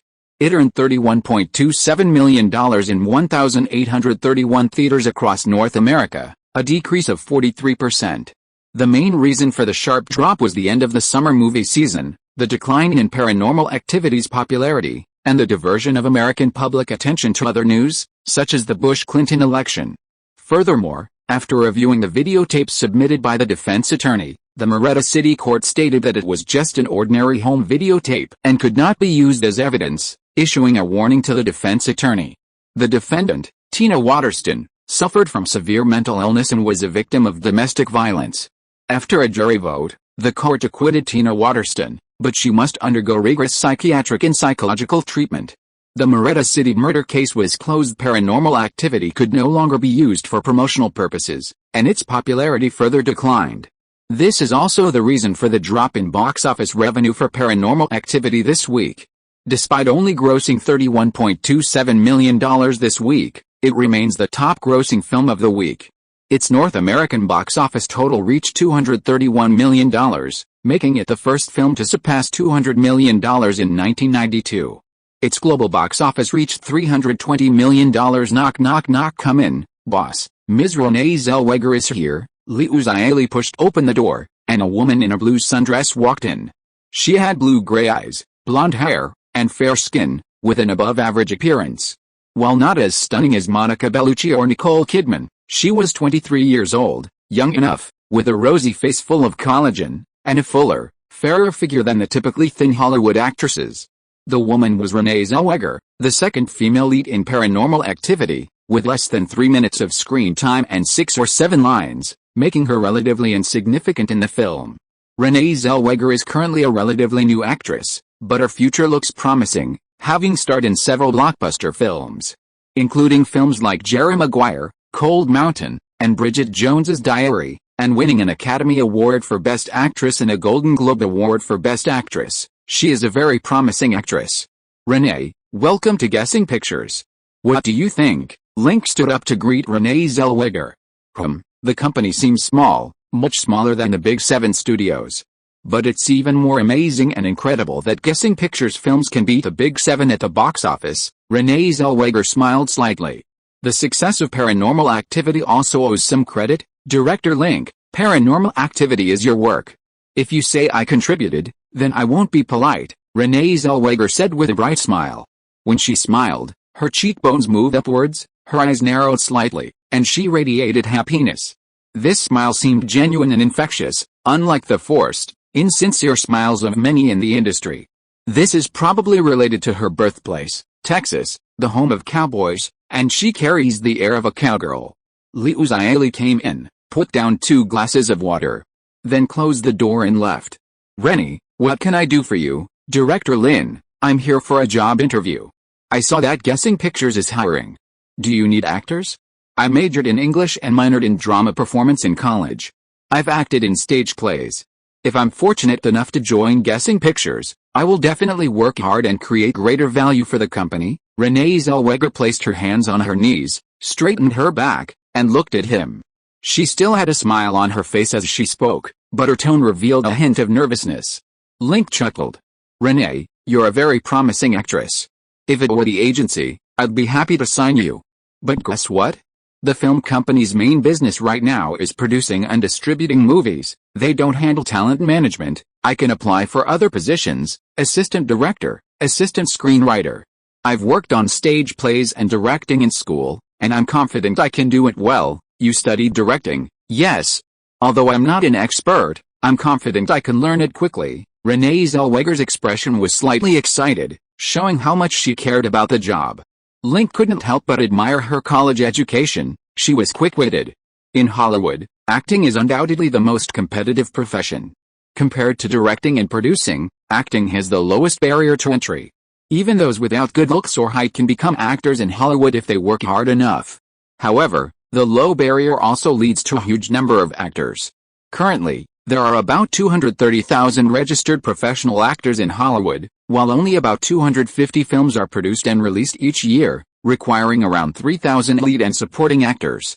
Many productions reuse the same male and female leads. These data also reveal the fierce competition within the current acting industry. Generally, new actors arriving in Hollywood without connections or being signed by a major agency have to struggle at the bottom for at least 2 or 3 years. Those lucky enough to land a blockbuster film have a chance to advance further, while those less fortunate need to struggle even longer. Renee Zellweger was a newcomer with no resources and an unremarkable appearance. She was fortunate enough to land a role in the blockbuster film Paranormal Activity. However, due to the plot, the film garnered a very little attention. Not only her, but even the lead actress, Monica Bellucci, received little media coverage after the film's success. In this situation, Zellweger had 2 paths. One was to continue working her way up from the bottom, constantly auditioning, hoping for a good film, a good role, and recognition from the media and film professionals. This option relied heavily on luck.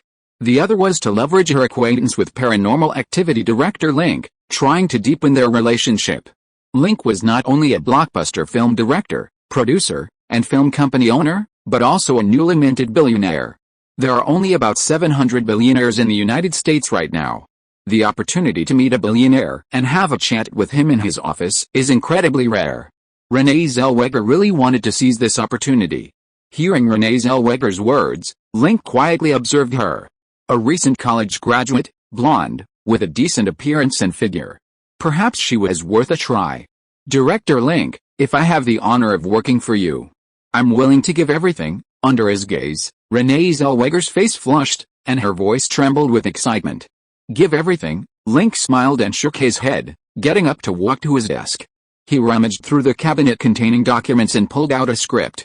Renee, take a look at this. When he turned around, his eyes were suddenly blinded.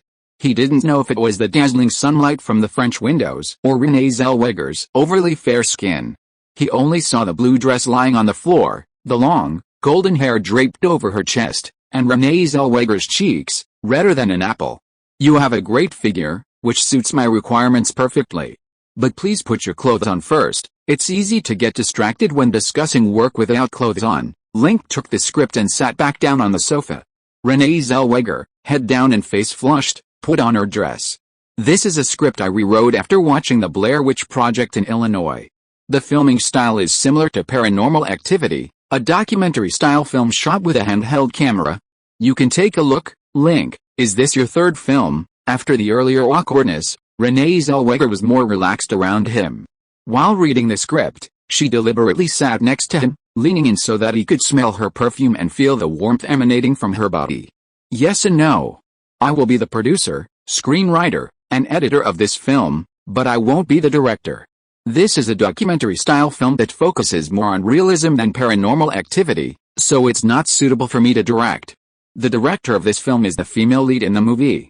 If you're not worried that this film will negatively impact your career, you can give it a try. I'm willing, Renee Zellweger said without hesitation. You can take a look at the script first and think it over carefully for a few days. The current public opinion is very unfriendly towards documentary-style films. After the huge success of Paranormal Activity, I received a lot of criticism. This film will probably be the same. If you want to participate in this project, you must be mentally prepared for criticism beforehand. I'm willing. I just said that I'm willing to give everything for the opportunity to work by your side, Renee Zellweger said earnestly.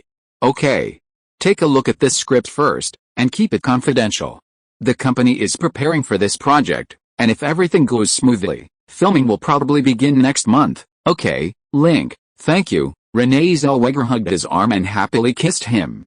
Chapter 88 Pink and Red. After seeing off the enthusiastic Renee Zellweger, Link returned to his desk to continue reviewing documents. Occasionally, he would glance up at the sunlit area, and the woman's graceful curves, fair skin, and long, golden hair would involuntarily flash before his eyes.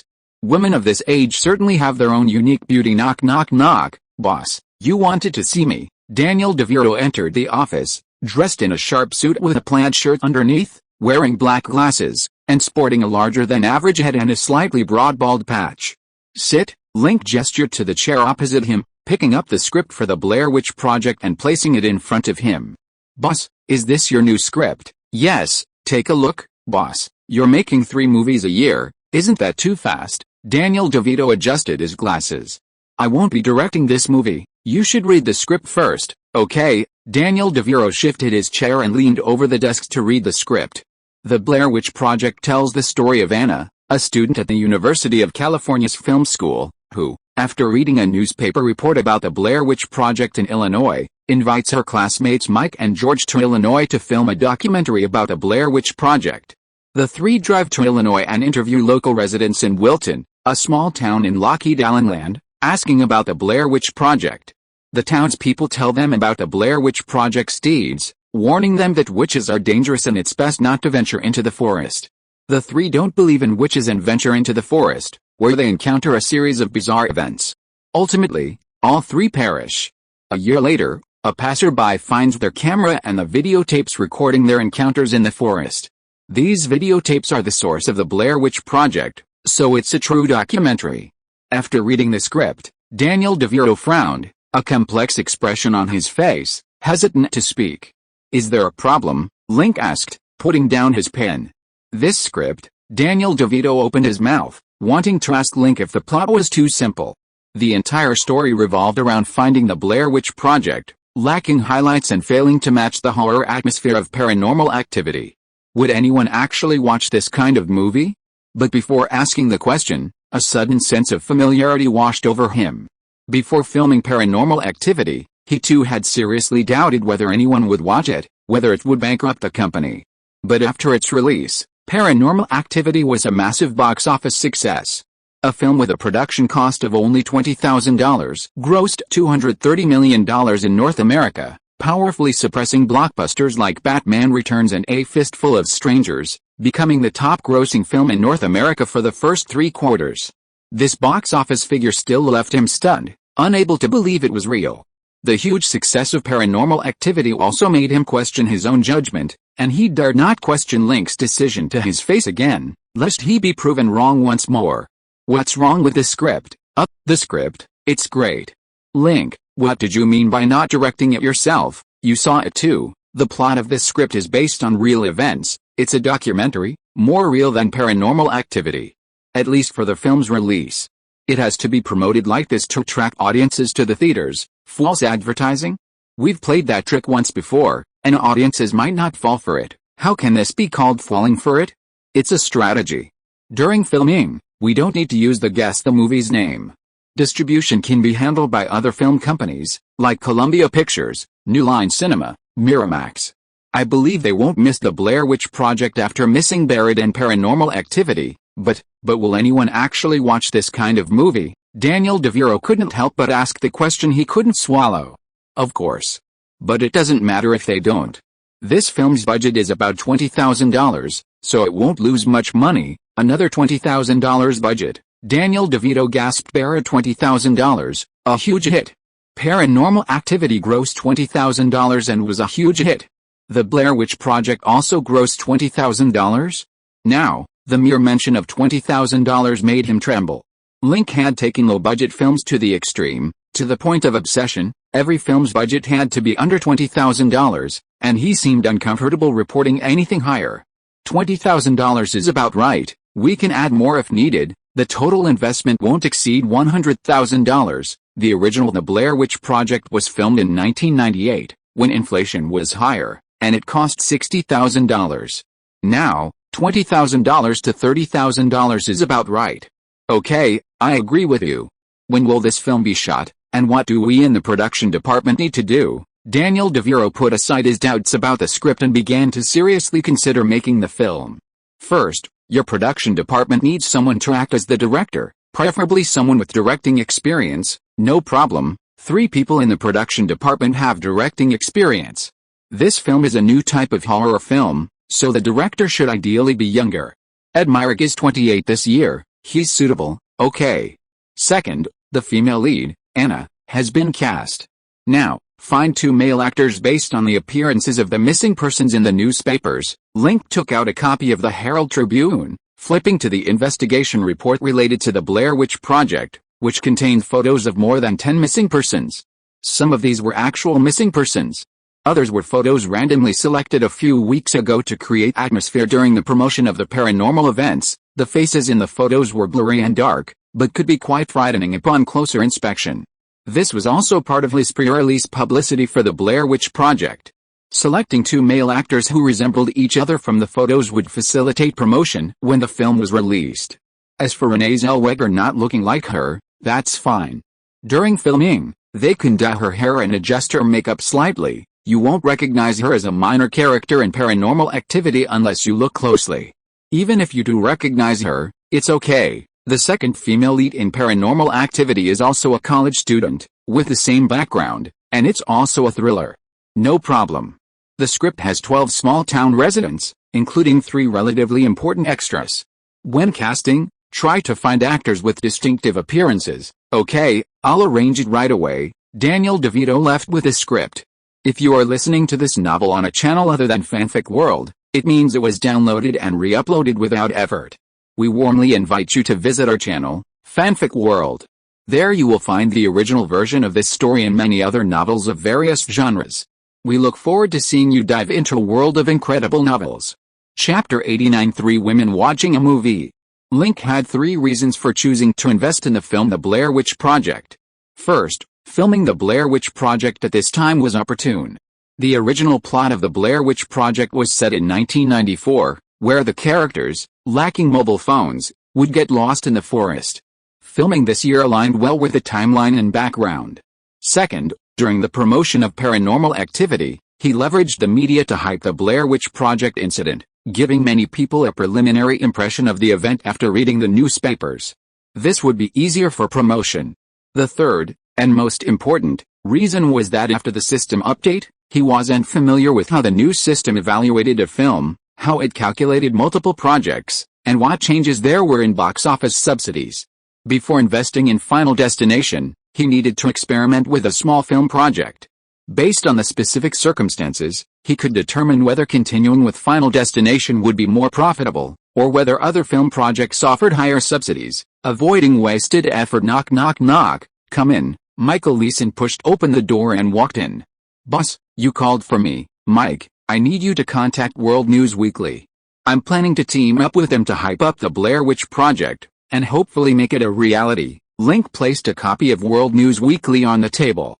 Founded in 1979, World News Weekly is a third-rate newspaper, third-rate in the sense of its content, entirely fabricated, focusing on reporting bizarre and outlandish news.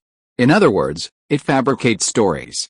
Over the past decade, it has reported on alien events, time travel, Bigfoot, the Loch Ness Monster, the Bermuda Triangle, the Bat Boy, Marilyn Monroe's fake death, and Hitler's fake death. Half of the content in the worldwide bestseller, The World's 10 Greatest Unsolved Mysteries, was fabricated by the newspaper, which has billions of readers globally. This March, World News Weekly collaborated with a television station to create a video called Bat Boy, about scientist Ron Dillon discovering a child who looked like a bat in West Virginia and filming a rather blurry video. The video caused a sensation across the United States after it aired on television. In the early 1980s, the newspaper's circulation once reached 1.2 million copies, and now it maintains a circulation of between 200,000 and 300,000, still wielding considerable influence in the United States. Using World News Weekly to fabricate the Blair Witchcraft incident was perfectly appropriate. "Boss, how far should we go with this hype?" Michael Leeson asked. "We can use the same approach World News Weekly took with the Bat Boy incident, continuing the hype for at least 2 months. Besides newspapers, radio and television can also be utilized to ensure as many people as possible know about the Blair Witchcraft incident. You guys put together a publicity plan first, and we can discuss it together when we have time, okay? I'll have someone collect relevant information to see how much is worth hyping." Michael Leeson left. Around 4 p.m., it was time to leave work. Link called Liu Xiaoli over for a few instructions and drove back to the Golden Oak Apartments. As soon as he entered the apartment, a seductive sound came from the direction of the small living room. It was a woman shouting, high-pitched and arousing. The voice sounded familiar. It was Monica Bellucci's voice. Link hung up his coat, changed into slippers, and went into the small living room. The living room had been converted into a small home theater, with 3 rows of seats, a bar, a sound system, and a laser projector. The lighting was dim. Sofia Coppola, Milla Jovovich, and another woman sat on the sofa, their eyes glued to the projection screen. Monica sat in the middle, her arms being pulled by the 2 women. "Stop watching, I heard something outside, like Link coming back," Monica said, blushing. "It's okay, watch a little longer." "Wow, is Link really that amazing? He doesn't look that big, no, not that strong, when he's dressed, but he's all muscle. No wonder you said Link could satisfy all your needs for a man, it's true." Sophia stared intently at the screen. Link glanced at the unreleased version of Paranormal Activity playing on the screen, a videotape he and Monica had filmed in their bedroom that night. After finishing editing Paranormal Activity, he edited an adult version, over 80 minutes long, mainly depicting scenes of the 2 living in their San Diego villa, from morning to night, including cooking, bathing, and intimate moments. He kept the videotape to commemorate their time in San Diego. Sometimes he and Monica would watch it. He never expected Monica to share it with Sofia and Milla Jovovich. To avoid embarrassing them, he went back to the living room, poured himself a glass of water, and called out, "Monica, I'm home, I'm here." Monica quickly came out of the small living room, her cheeks redder than the strawberries on the table. "What are you doing? Why is your face so red?" "Nothing, really." Link reached out to touch under her skirt. "Don't move." Monica hooked her arm around his neck and chuckled in a low voice. "Sophia came over for a visit at noon and said she wanted to watch the video. I told her to watch it herself, but somehow she found our private video. By the time I saw it, she and Mila had already started watching it and wouldn't let me turn it off." Just then, Sofia Coppola and Milla Jovovich came out of the home theater, taking small, quick steps, their faces even redder than Monica's. Milla Jovovich stood behind Sofia, glanced at him, and then lowered her head, not daring to look again. Whether out of shyness or fear, it was hard to tell. She was a bit taller than Sofia, and even if she tried to hide behind Sofia, she couldn't. "Hi, Sofia, Mila, aren't you at work today?" "No, I haven't been working lately," Sofia said. "The company is putting on a movie next month. If you're interested, you can come and check it out." "Isn't the new movie supposed to be filmed next year?" "What are we filming next month?" "A small project worth tens of thousands of dollars.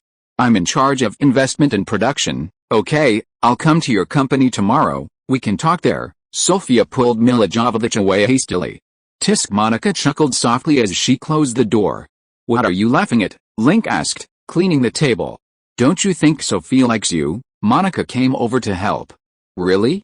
I haven't felt it, really. Every time we get together she brings you up. She really admires you. Have you considered dating her? No. Don't you know I like older women? Link pinched her apple. I'm serious. I'm older than you. I can be your lover, your forever lover. As long as you don't leave me, I can stay with you forever, Monica said, hugging his waist. Don't think too much. You're so beautiful and outstanding. I wouldn't want a woman as excellent as you to leave, really. Monica looked at him earnestly. Link didn't speak, but pressed her down on the dining table, showing her with his actions that it was true. Chapter 98 Beauty Approaches. After the huge success of Paranormal Activity, Link transformed from a small-time multimillionaire into a near-billionaire. Monica began to feel insecure. Her concern wasn't about how many women Link had, but rather that now that he was a billionaire and a famous director, he might find her too old and set his sights on younger women. Link, however, didn't have such thoughts for the time being. Young women were attractive, but their physical and psychological immaturity was problematic. He could connect with them on a physical level, not emotionally, and getting deeply involved in that area would inevitably affect his career. Not worth it. Monica, while older, was intelligent, mature, and stable, knowing what was right and wrong, making her easier to be around. Link didn't want to change that for the time being. Link, you're amazing. You pulled 100 pounds 50 times in one go. Your physical fitness is almost like a professional athlete, Jim Carrey said as he walked into the communal gym that morning. It's not that exaggerated, I've just been exercising more lately. Link wiped his sweat with a towel. After his physical fitness was enhanced by the system 3 times, he did feel much more relaxed. Before, after having sex with Monica a few times at night, he would often wake up the next day with weak legs and would break out in a cold sweat after running a few steps. Now, that's not the case. Now, it's Monica who can't get up in the morning. And he can run 5,000 meters, do 4 sets of pull-ups, and 4 sets of resistance training after getting up. His physical fitness is getting stronger and stronger. This is also the reason why he chose to continue making movies after becoming a billionaire. No matter how much money you have in your account, it can't compare to having a strong body. Jim, when is your new movie released? I think it's called The Mischievous Kid, right? Link draped a towel over himself and sat down on a stool to rest. It's already been released. It had a preview screening in a Los Angeles theater the week before last, but unfortunately, the preview screening was too poor, and it couldn't guarantee profitability. The film company gave up on continuing theatrical release and switched to releasing it on video. Releasing on video is good too. I'll buy a copy when it's available. I have one. I'll give you a copy. Jim Carrey sat opposite him, hesitated for a moment. Link, what do you think of my new script? It's Ace Ventura, Pet Detective. The script is very interesting. If you're interested in collaborating, guess what? Pictures could invest in and produce this film project. Really? Jim Carrey jumped up excitedly. Today, he pretended to bump into Link, intending to ask Link's opinion on the script after reading it. If Link wasn't satisfied, he could take it back and revise it until Link was. As long as Link was willing to invest, he was willing to listen to whatever Link said. But as soon as he asked, Link told him directly that the script was good and guess what Pictures was interested in investing. This was the best news he had heard in years. This guy is Link, a newly minted billionaire, currently the most dazzling director in the industry, and a potential box office champion. Receiving his praise for Ace Ventura, Pet Detective is the biggest encouragement he's received in years. It's true. Comedy movies are always popular with audiences, and your script is very interesting. It has investment value. Great, great. Jim Carrey clapped his hands and spun around, then suddenly stopped. Link, will you let me play the male lead? This is a script you wrote for yourself, so of course you'll play the male lead. Great, great. Jim Carrey became even more excited, shaking Link's hand. Link, when do we start filming? Early next year. But I won't be directing. You've been in Hollywood longer. Do you have any suitable candidates to recommend? Link, you're not directing this movie. Jim Carrey seemed disappointed. I'm not good at making comedy movies. Comedy movies are lively in style. Their main purpose is lighthearted humor, and their aim is to make the audience laugh. Sometimes, to enhance comedic elements, logic, details, beautiful dialogue, and acting skills can be ignored. As long as the audience laughs in the theater, the comedy is considered a success. Nothing else matters. Serious directors often can't control this kind of film, easily resulting in a loosely structured flop. I have a suitable candidate, Tom Shadyac. He's a playwright and director, and he worked as assistant director and producer on films like Peggy Sue Gets Married and Cadillac Detective.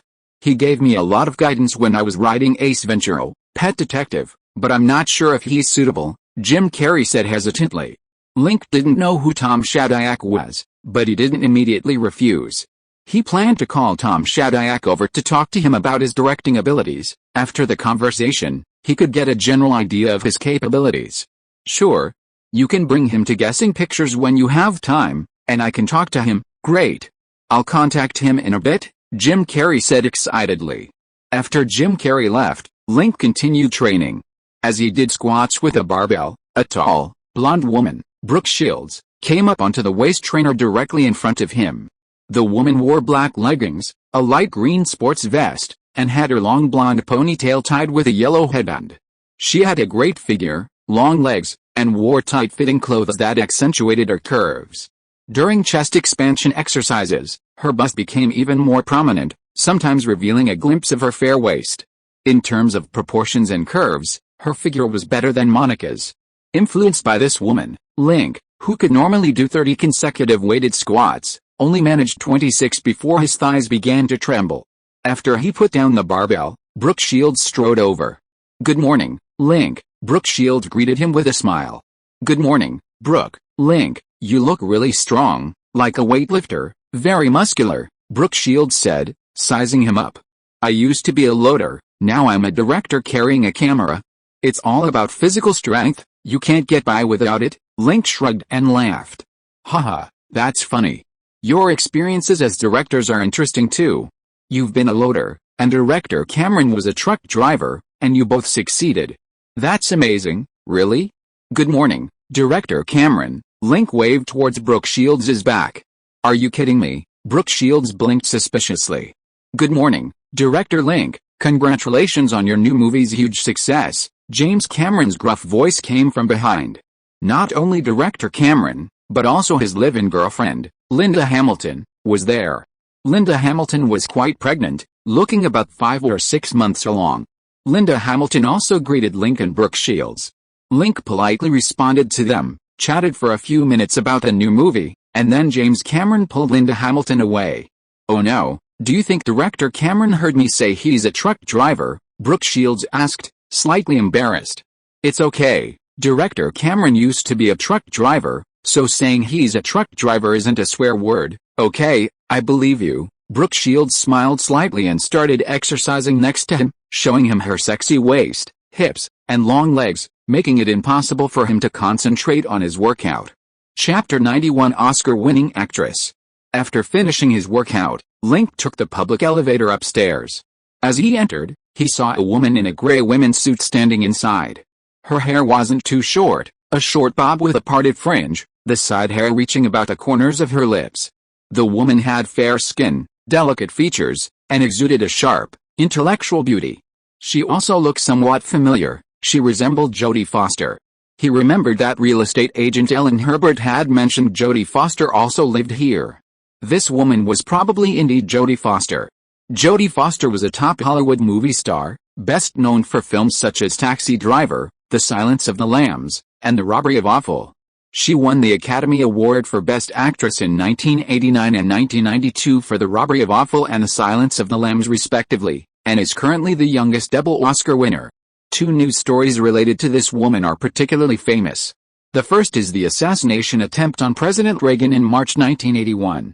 After John Hinckley's arrest, the assassin revealed his admiration for Jodie Foster and, in an attempt to gain her attention, imitated the assassination attempt on the president by John Bickel, the protagonist of Taxi Driver. Following the assassination, the 18-year-old Jodie Foster became an international figure, not only a Hollywood star but also a name in political circles at the time. Secondly, there was her sexual orientation. She was openly a lesbian. "Good morning, Miss Foster," Link greeted her. "Hello, Director Link," Jodie Foster nodded. "Ms. Foster, you live here too?" "Yes, I have an apartment here and occasionally stay here." Jodie Foster pursed her lips, her voice relatively soft. "What a coincidence, I also live on the 12th floor, Link said, looking at the lit floor button. "Oh," Jodie Foster responded. The elevator reached the 12th floor, and Link politely let Jodie Foster go first. Jodie Foster, carrying her handbag, walked to the right, her mud-heeled shoes making a soft sound. After taking only a few steps, she suddenly turned around and saw Link following behind her, less than 3 steps away. Jodie Foster immediately became alert, her lips pursed, and the lines of her face hardened and sharpened.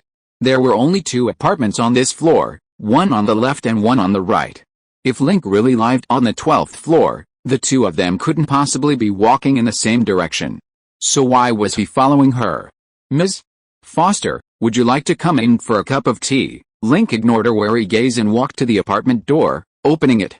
Jodie Foster paused, a hint of embarrassment flashing across her pretty face. It turned out she had gone the wrong way. "No, thank you." Jodie Foster hurried away, her footsteps more hurried and chaotic than before, even her hair fluttering in the wind.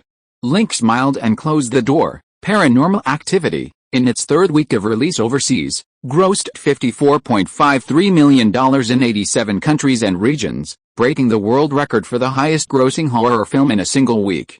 Paranormal Activity's cumulative overseas box office reached $143 million. In North America, the box office continued its significant drop this week, with $18.16 million earned across 1,637 theaters.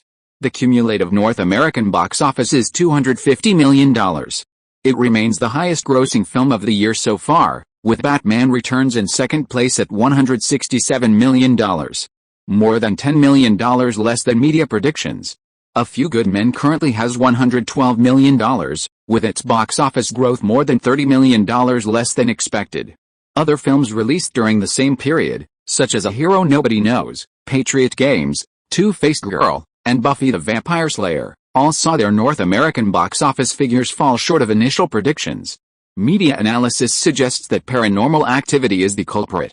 This summer's total box office is approximately $2 billion, distributed among 67 films, averaging over $26 million per film.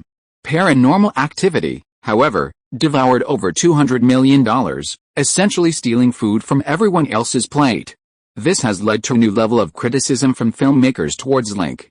Many colleagues used the media to criticize Link for making bad films, calling him a pseudo-director who only cares about making money and not art, arguing that bad money drives out good, squeezing out the space for excellent films, and disrupting the film market.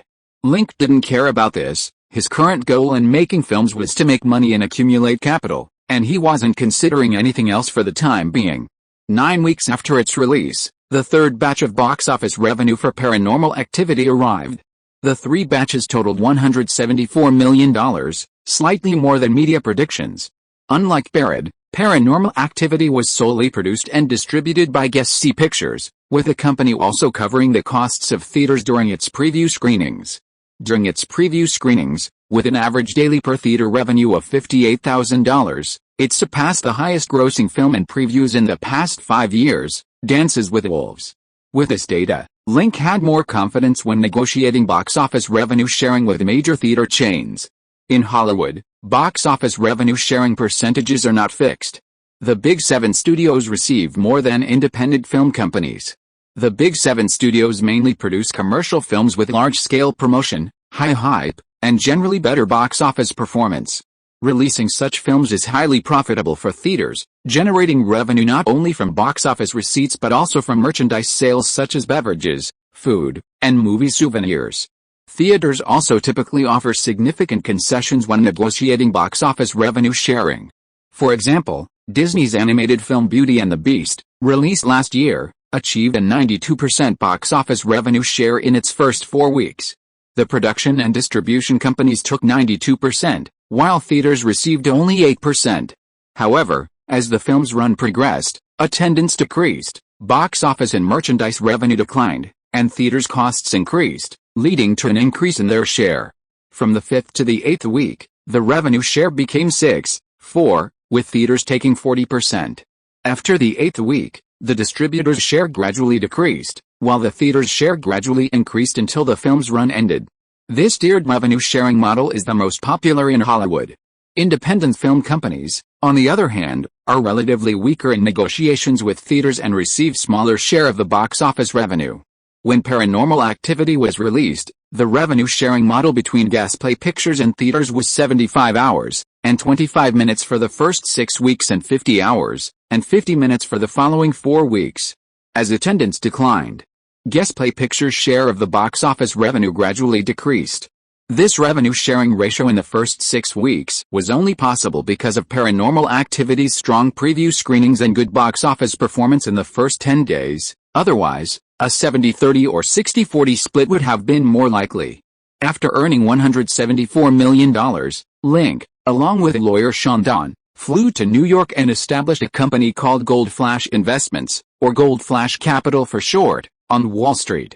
They planned to use $200 million to gradually acquire small amounts of Microsoft stock over the next few months. Microsoft went public on Nasdaq in March 1986 with a market capitalization of $502 million. After 6 years, its market capitalization reached $18.5 billion. With Clinton's rise to power and the proposal of the Information Superhighway Initiative, Internet companies such as Microsoft, IBM, and Apple were poised for rapid growth. By the release of Windows 95 in 1995, Microsoft held over 90% of the global Internet operating system market, and its market capitalization had doubled. Around 2000, on the eve of the dot-com bubble burst, Microsoft's market capitalization had grown to $600 billion. Before that, investing in Microsoft was very profitable. However, he didn't plan to buy too many Microsoft shares. Buying too many would attract attention and make them difficult to acquire. He aimed to keep it around 5%, no more, no less. Currently, the US is at the beginning of its golden decade, and besides Microsoft, there are many other companies with huge potential, including Walmart, Apple, Coca-Cola, LV, Yahoo, and Cisco. There's no need to worry about having money but know where to invest. After making money in the stock market, he could use it to invest in big-budget productions, earning more rewards and stamina boosts. Successfully entered the third round of recommendations. Thank you to all the readers for your support. One more chapter added as a token of appreciation. Chapter 92. Someone was scared to death. Link, congratulations. Paranormal Activity has grossed $400 million worldwide, surpassing even Batman Returns. That's amazing, Jennifer Connelly exclaimed excitedly over the phone. Anything else? Can you say a few more compliments? Link leaned back in his office chair, working on the director's script for the Blair Witch Project while on the phone. You like me praising you? Jennifer Connelly chuckled. Yes, there are thousands of articles praising me in the newspapers today, calling me a genius director, a miracle director, a self-made billionaire, and so on. But for me, all those praises combined can't compare to your simple statement, "You're amazing, haha, you're such a conceited guy."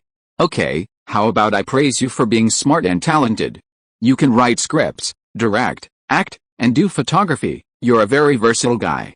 You became a director through self-study and made a brilliant film like Barrett. It's incredible. Anything else? Like, looks or personality, is there anything worth praising? Of course, if you can't appreciate Asian men's looks, I won't force you, so you're not just conceited, you're also very narcissistic and vain. Jennifer laughed incessantly on the phone. It's not narcissism, I just want to know what kind of image I have in your mind, beautiful or ugly, elegant or rude, cold or friendly. I really want to know your opinion of me. Link continued scribbling in his notebook. I've only met you twice, what impression could I possibly have? Well, you're not particularly handsome, but you have a pleasant look. You're not super tall, but you're tall and slender, which suits my aesthetic. If I were standing right in front of you, ready to kiss you, would you flinch? Haha, probably. We just got along well on the phone, face to face, maybe not, that's right. Do you have time this weekend? Let's go to the amusement park. Amusement park? We're adults now, is it appropriate to go to an amusement park? Why not?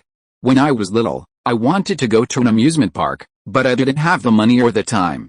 Now I have the money and the time, why not make up for my childhood regrets? You were in New York when you were little, you must have gone to amusement parks often. I'd like to ask you, an acquaintance, to take me there. No, how could I go often? My dad runs a clothing store, and my mom is an antique dealer.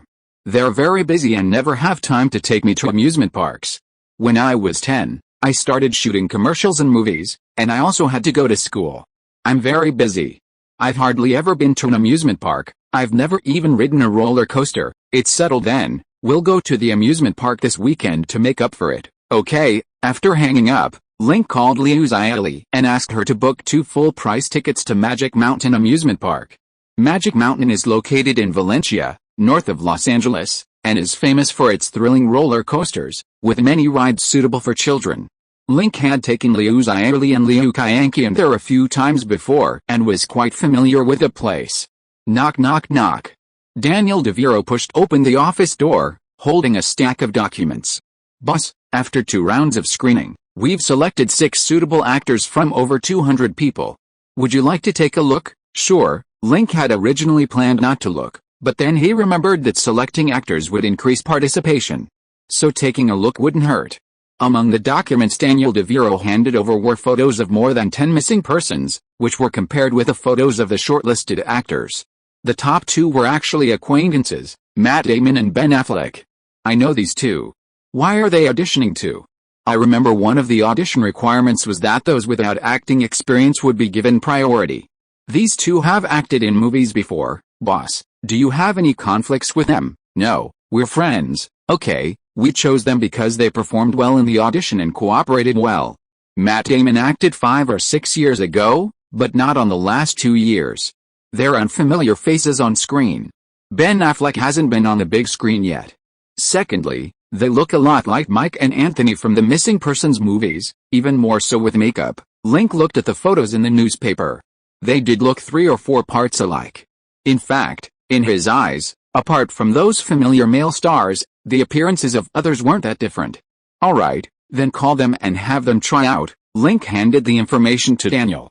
Considering that Paranormal Activity had only been released recently, it would be difficult to lure ordinary viewers to the cinema using a documentary-style film promotion method. This also made the promotion of the Blair Witch Project somewhat difficult. He wasn't sure how much subsidy there would be at the box office. "We can only use this film as an experiment now. If the box office subsidies are too low, we can shoot it a few more times, or not release it in theaters and only release it on video. The production cost is only tens of thousands of dollars, so even if we lose money, it won't be much, boss." Something's happened. Before Daniel could leave, Michael Leeson and Liu Xiaoli rushed in. "What is it?" Link sat up.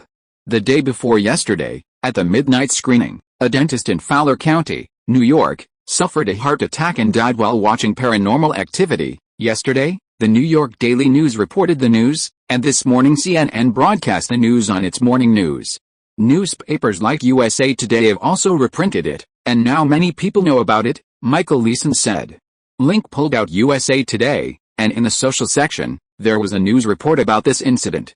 In Fowler County, upstate New York, a 53-year-old dentist suffered a heart attack while watching Paranormal Activity in a movie theater and died despite attempts to resuscitate him. According to the newspaper, there were only about 20 people in the theater at the time, and the dentist was sitting alone in the back row. No one noticed him when he had his heart attack. After the movie ended and other films were shown in the theater, a viewer found him lying motionless under his seat. The viewer called the police. A doctor's examination determined the deceased died of a sudden heart attack. However, the dentist's family claimed he did not have heart disease and insisted he died from being frightened by the movie, demanding compensation from the theater, even asking Link to pay $100 million. USA Today and other media outlets called on theaters to remove Paranormal Activity from the screens early. The reason given was that the film was very frightening. During its initial run, large audiences and a lively atmosphere made the movie less scary. Now, as the film's run has progressed, fewer viewers have made it more terrifying, increasing the risk of accidents. Besides this incident, 2 other people have died after watching Paranormal Activity in the past 3 weeks. The first person died on his way home from the movie when his car overturned on a flat road for unknown reasons. After media reports, many claim that the person was traumatized by the ghosts in the movie, leading to the accident. The second incident stemmed from a prank where several black people, after watching Paranormal Activity, pretended to be ghosts to scare their timid companions, as their darker complexions made them appear ghostly at night. The prank victim, startled, tumbled down the stairs and died. While both incidents were related to the film, the connection was weak. Neither the media nor the deceased's family had grounds to blame the film. This time, however, it's different. The dentist died while watching Paranormal Activity. The causal link is stronger. Colleagues won't miss this opportunity to discredit Paranormal Activity, and the media will jump on the bandwagon, escalating the situation. This is a significant crisis for Paranormal Activity. Handled well, it could be an opportunity. Handled poorly, it could lead to serious trouble. It's unfortunate that a viewer died unexpectedly in the theater, Link said after a moment's thought. If any media come to interview us, we can express our regret and reiterate our viewing guidelines. This is a horror film, with a high level of suspense. People under 18 and those with high blood pressure or heart disease should exercise caution. The rest is up to the theaters. Yes, boss. Thanks to readers Ying 999 and V for the donations. Chapter 93 Good Luck returns. As Link predicted, the shocking death of a dentist in Fowler County, New York, after being reported by CNN, USA Today, and other media outlets, attracted widespread attention. This wasn't the first accident, but the third. A film repeatedly involving deaths. What does this indicate? It indicates that Paranormal Activity is abnormal. The film was already terrifying enough, but the series of unexpected deaths among viewers made it even more frightening. Major media outlets such as the Los Angeles Times, The Hollywood Reporter, and the American Tribune all reported on it. Some media outlets stated the facts. Others hyped up the supernatural elements in Paranormal Activity, deliberately linking the 3 accidental deaths to paranormal events, making the cases even more mysterious. Among these media outlets, World News Weekly was the most active.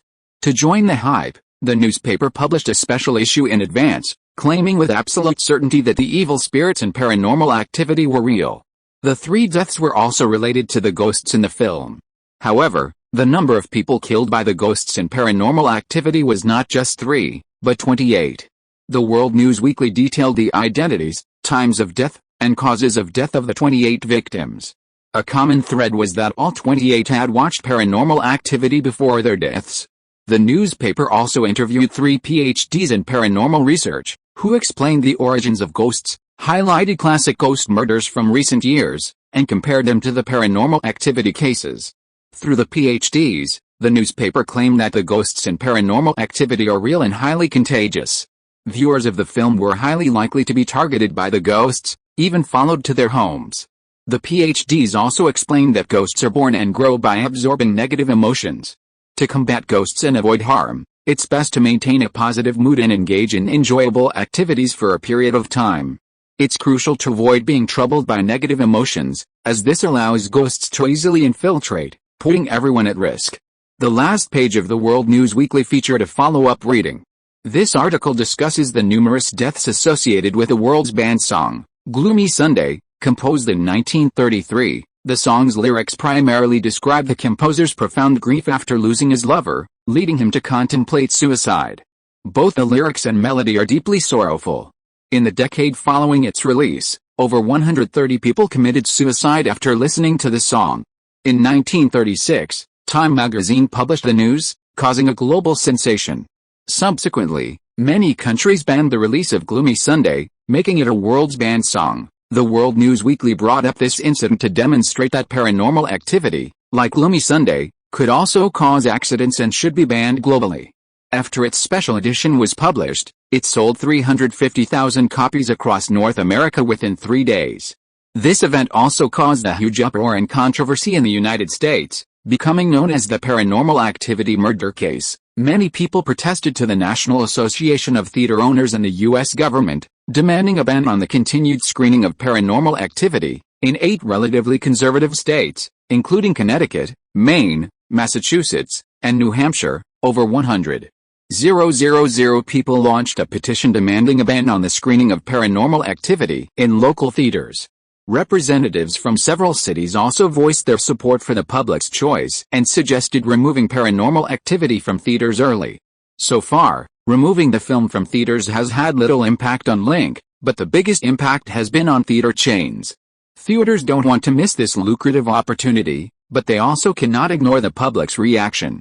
After negotiations, major theater chains jointly issued a statement. Starting next week, the number of theaters showing Paranormal Activity will be reduced from 1,217 to 665. To ensure the safety of moviegoers, theaters are advised to conduct attendance checks before screenings, ensuring at least 30 people per screening. Fewer people will make the film more frightening. Viewers are encouraged to watch the film in groups of 2 or more. Theaters are also advised to implement safety measures during screenings of Paranormal Activity, with at least 2 staff members or medical personnel on hand to prevent accidents. Meanwhile, theaters issued another warning: Paranormal Activity is highly frightening. Viewers with high blood pressure, heart disease, or other similar conditions should not attend. Haha, Link's good luck has its limits. With half the theaters cut this time, Link will lose millions of dollars, Bob Weinstein of Miramax Pictures laughed, pointing to the newspaper statement. Harvey Weinstein was also reading the newspaper, but his expression was serious. What's wrong? Isn't this good news? Bob Weinstein asked, puzzled. Although Paranormal Activity was a huge hit, it wouldn't significantly impact Miramax Pictures' other films. But rivals are enemies, and a powerful new franchise like Guess the Movie isn't good for Miramax. Besides, Paranormal Activity has been incredibly popular lately. Link has made a fortune from it, and everyone in Hollywood is jealous of him. Seeing him fail is like eating ice cream in the summer for those who envy him. It's incredibly satisfying. Harvey stroked his stubble. Could this be a conspiracy? A conspiracy? Bob Weinstein asked, puzzled. A few weeks ago, with the Moretta murder case, everyone initially thought Link was in trouble, but it turned out to be a marketing ploy that earned Link tens of millions more. Now, with the film nearing its end, these deaths while watching Paranormal Activity are suddenly breaking in the media, making the film even more popular and the plot more newsworthy. From this perspective, it also seems like a film marketing campaign, Harvey Weinstein said. That's impossible.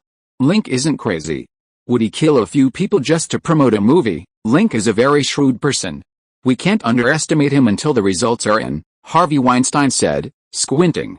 After Guessing Game Studios and theater chains issued their statements, Hollywood colleagues and those hostile to Link predicted that Paranormal Activity would be affected at the box office, and Link would lose tens of millions of dollars. However, the result was unexpected.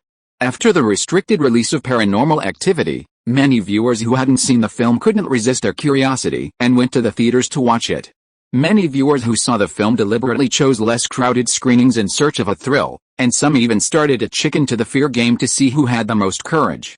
They also recorded their viewings and sent the recordings to Guess the Movie Theater, hoping to be selected by Guess the Movie Pictures for television broadcast. Influenced by these factors, Paranormal Activity experienced another box office rebound in its 10th week of release, rising from $11.35 million the previous week to $15.03 million. Paranormal Activity's cumulative North American box office reached $276 million.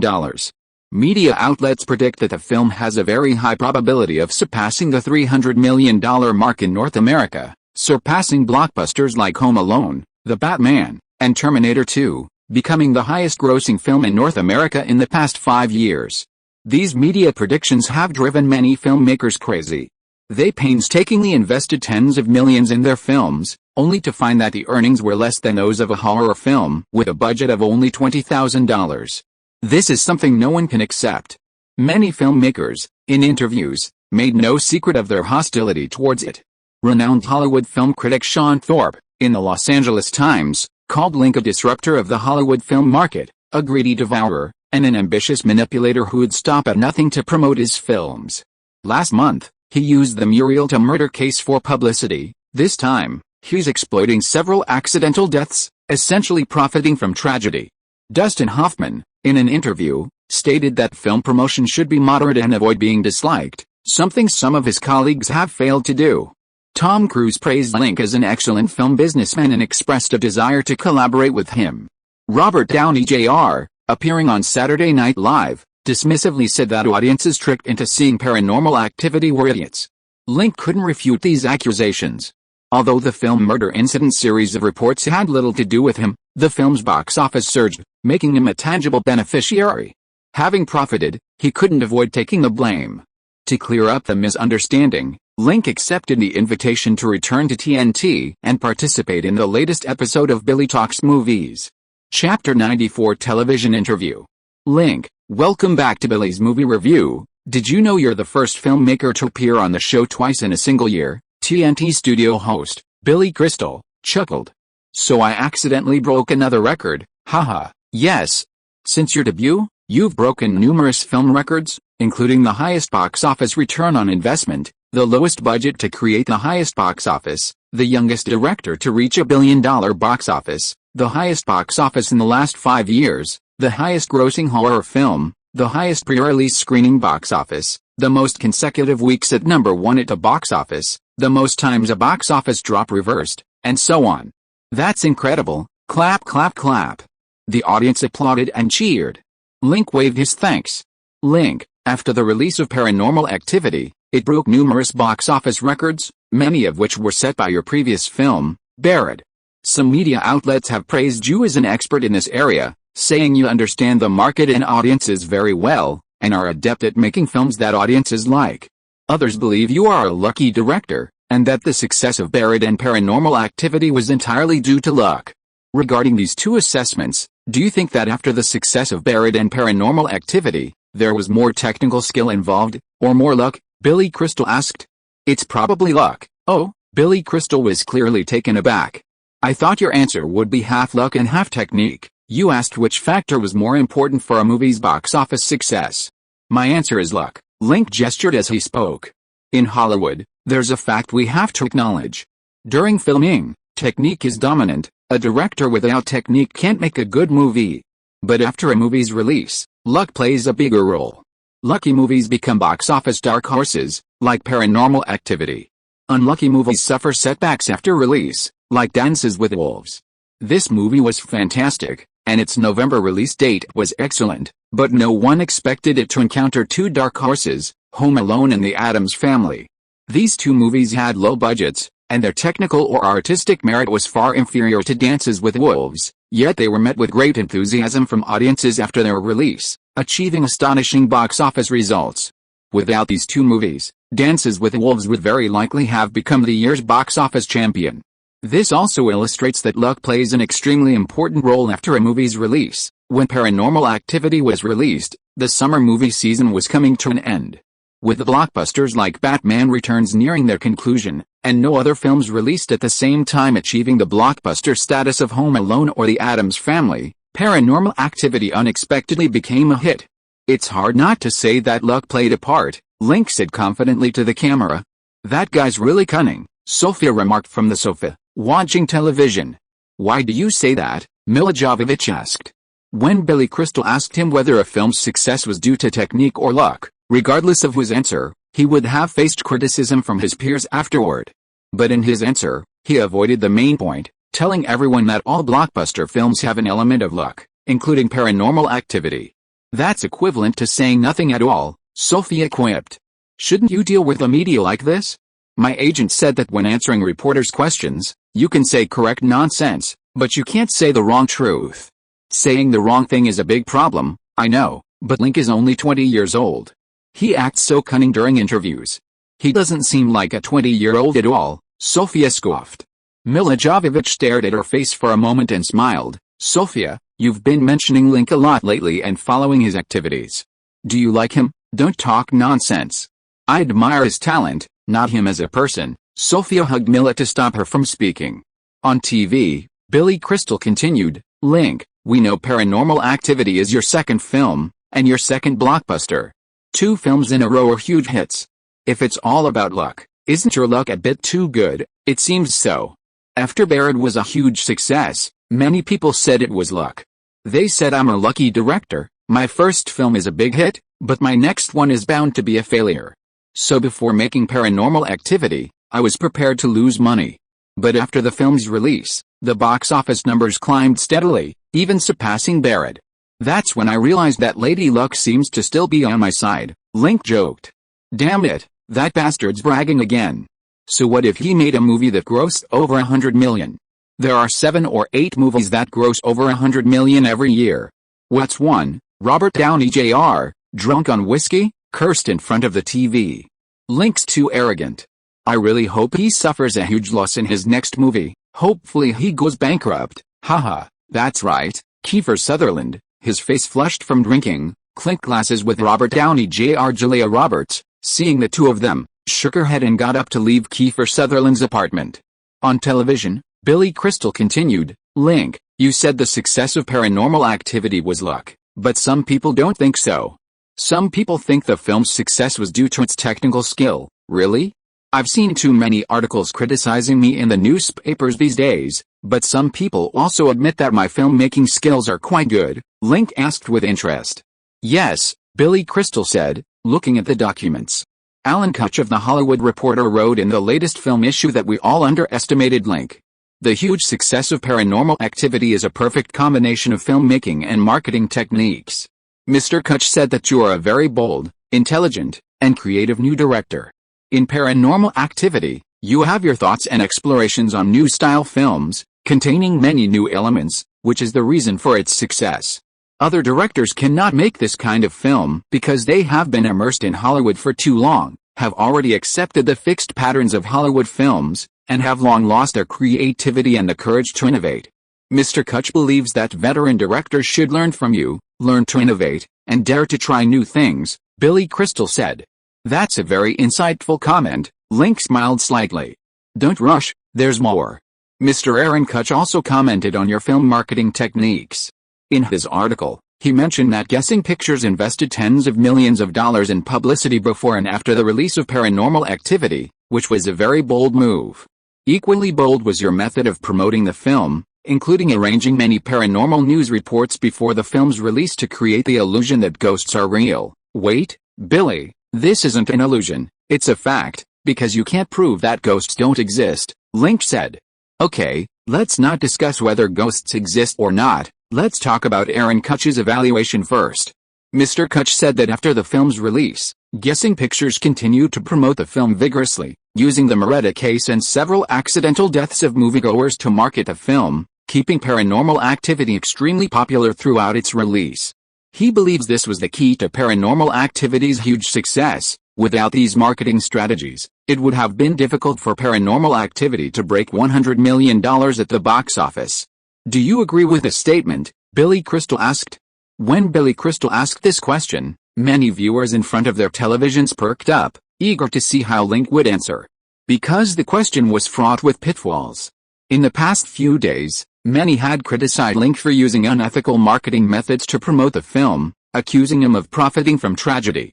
If Link agreed with Aaron Kutch's statement, it would be tantamount to publicly admitting to using this method to market a film, inevitably leading to media criticism. If Link denied it, the media would likely link him to these events, making denial difficult. Link was in a dilemma. Chapter 95 Link's explanation. No. That's a one-sided view. Oh, hearing Link say that, everyone perked up, wanting to see how he would fabricate such a story. I admit that before the release of Paranormal Activity, we released some recent paranormal events through the media to generate public interest. Our PR team released about 30 press releases, planning a 2-week campaign. However, during the campaign, the media discovered that the public was very interested in these news reports, and the sales of media outlets reporting on them skyrocketed. Therefore, after our campaign began, many media outlets followed suit, releasing similar news, hundreds or even thousands of times more than we did. This is why the media was flooded with paranormal news during that period. This shows that we weren't promoting paranormal events, but rather that people were very interested in them and actively sought out such reports. Seeing this interest greatly boosted our confidence, which is why we dared to invest heavily in promoting the film in the early stages. Is Link telling the truth? Did your newspaper receive benefits from Guess the Movies for reporting on paranormal events, or were you just following the trend? In the Edison bar, Al Simmons, a reporter for the Los Angeles Times, turned to look at several colleagues. It was definitely PR in the beginning. Later, many tabloids saw that reporting on paranormal events could boost sales, so they jumped on the bandwagon and reported similar stories. During that period, every newspaper was full of ghost stories. This kind of publicity couldn't be achieved through PR alone, said Thomas Miller, a reporter for the Tribune. So, Link really had good luck, said Michael Ferguson, a reporter for USA Today. Even if this wasn't Guessing Movies doing, the other two definitely were. Let's see how this guy denies using the Muleta murder case to market a movie. On television, Link continued with his second point. After admitting that the paranormal event publicity was done by Guessing Movies, Link denied using the Muleta murder case to bundle with the marketing of Paranormal Activity. Phew, hearing his denial, Many people in front of the television booed, not believing that he had nothing to do with it. Even at the recording of the program, some audience members shouted that they didn't believe him. Haha, Link, people don't believe you. How are you going to convince them? Billy Crystal laughed. It's true, and I'll spend a year convincing everyone to believe it, Link said confidently, raising his index finger. Oh, let me explain why it's true. I completed the first draft of the Paranormal Activity script in March, and filming began in April. The unfortunate case in Merida occurred in May, making it impossible for me to draw inspiration from it. Secondly, a little over a month after Paranormal Activity was released, Ms. Tina Wersterton issued a statement claiming that the film was similar to her personal experience. And we all know that Paranormal Activity does indeed share some similarities with what happened in Tina Wersterton's family. After watching the film, Ms. Tina Wersterton may have suddenly recalled what happened that night, projecting herself onto the female lead, Katie, and her husband onto the male lead, Micah, mistakenly believing that Paranormal Activity was filming her family's events. I heard that Ms. Tina Wersterton's mental state was poor after experiencing those terrible things. And the film amplified her emotional connection, which is why she filed a lawsuit. We consulted with psychology experts, who believe that given Ms. Wersterton's mental state, the probability of this happening is higher than the average person. This is also why I decided not to sue Ms. Wersterton after being defamed. Finally, I wish Ms. Wersterton a speedy recovery, Link said. A round of applause erupted from the audience. Billy Crystal clapped his hands. Link, what did you mean by taking a year to prove it? Billy, hold on, let me explain the third point first. Link waved his hand and said, not long ago, an accident occurred in Fowler County, New York. A viewer died while watching Paranormal Activity. According to the court's autopsy, it was a sudden cardiac arrest. I was very surprised to hear this news and saddened by the victim's fate. After the incident, I immediately contacted several theater chains, asking them to ensure audience safety. It's better to sell fewer tickets than to let negligence lead to another accident. Although I made these arrangements, I also anticipated that Paranormal Activity's box office performance would be affected by this incident. Director Quentin Tarantino called me after seeing the news and told me that Paranormal Activity's good luck was over, and no one would watch the movie anymore. Quentin, is that true? Lawrence Bender asked in front of the television. It's fake. Don't believe a word Link says on TV, Quentin said, scoffing. On TV, Link continued, I told Quentin it was okay, as long as this kind of misfortune doesn't happen again, it's acceptable for the box office to stop growing. At the time, it wasn't just Quentin Tarantino who thought so. Many media outlets also jokingly said that my good luck had run out, that Paranormal Activity was finally going to stop its box office buying spree, and that other movies could breathe a sigh of relief. Billy, did you see any of this kind of news last week? Link stopped rambling and looked at Billy Crystal, who hadn't spoken for a while. Yes, I've not only heard about it, but I've also said it on the show. I said that what happened was unfortunate for Dr. Holt and his family, unfortunate for Paranormal Activity, but fortunate for other films released at the same time. Without the competition from Paranormal Activity, everyone could have successfully recouped some of their box office revenue, Billy Crystal shrugged. But I didn't expect that under these circumstances, Paranormal Activity's box office would not only not drop but actually increase, achieving a box office reversal in its 10th week. This is truly surprising. Yes, I originally thought that watching Paranormal Activity would cause heart attacks in the audience, causing others to be afraid to watch it. But what's surprising is that moviegoers are braver than expected. Some people deliberately went to see Paranormal Activity when the theaters were empty to experience the best viewing experience. There were also people who started a fearless challenge to see who wouldn't be scared while watching Paranormal Activity, and so on. With the support of many moviegoers, Paranormal Activity's box office revenue did not drop but actually increased. This surprised not only you, but me and everyone else, and the media as well. Because of the film's box office decline, many discordant voices began to emerge in the media, claiming that Guess Movies was hyping it up and profiting from someone else's misfortune. I can't deny that I do make more money because of the film's box office growth, Link said, shrugging with a helpless expression. So this can't possibly be a publicity stunt by you guys, Billy Crystal said. That's right. Paranormal Activity is currently at $280 million at the box office. I made a film with $20,000, and it's getting so much box office revenue. What more could I ask for? Besides, Hyping it up at the end of a film's run is extremely unprofitable. Revenue is lower than cost, and no one would do something so stupid, Link said seriously. Is Link telling the truth? These recent news reports about movie murders have nothing to do with him, Bob Weinstein from Miramax Films asked. No. Without a promoter, this wouldn't have attracted so much attention, a producer said. Bob Weinstein looked at his brother Harvey. Harvey took a puff of his cigar, exhaling smoke. Whether it's true or not, Link made money, so he deserves the criticism. It's said that this guy made over $200 million with Paranormal Activity, turning $20,000 into $200 million. He's really good at making money, Bob Weinstein gritted his teeth with envy. No need to be envious.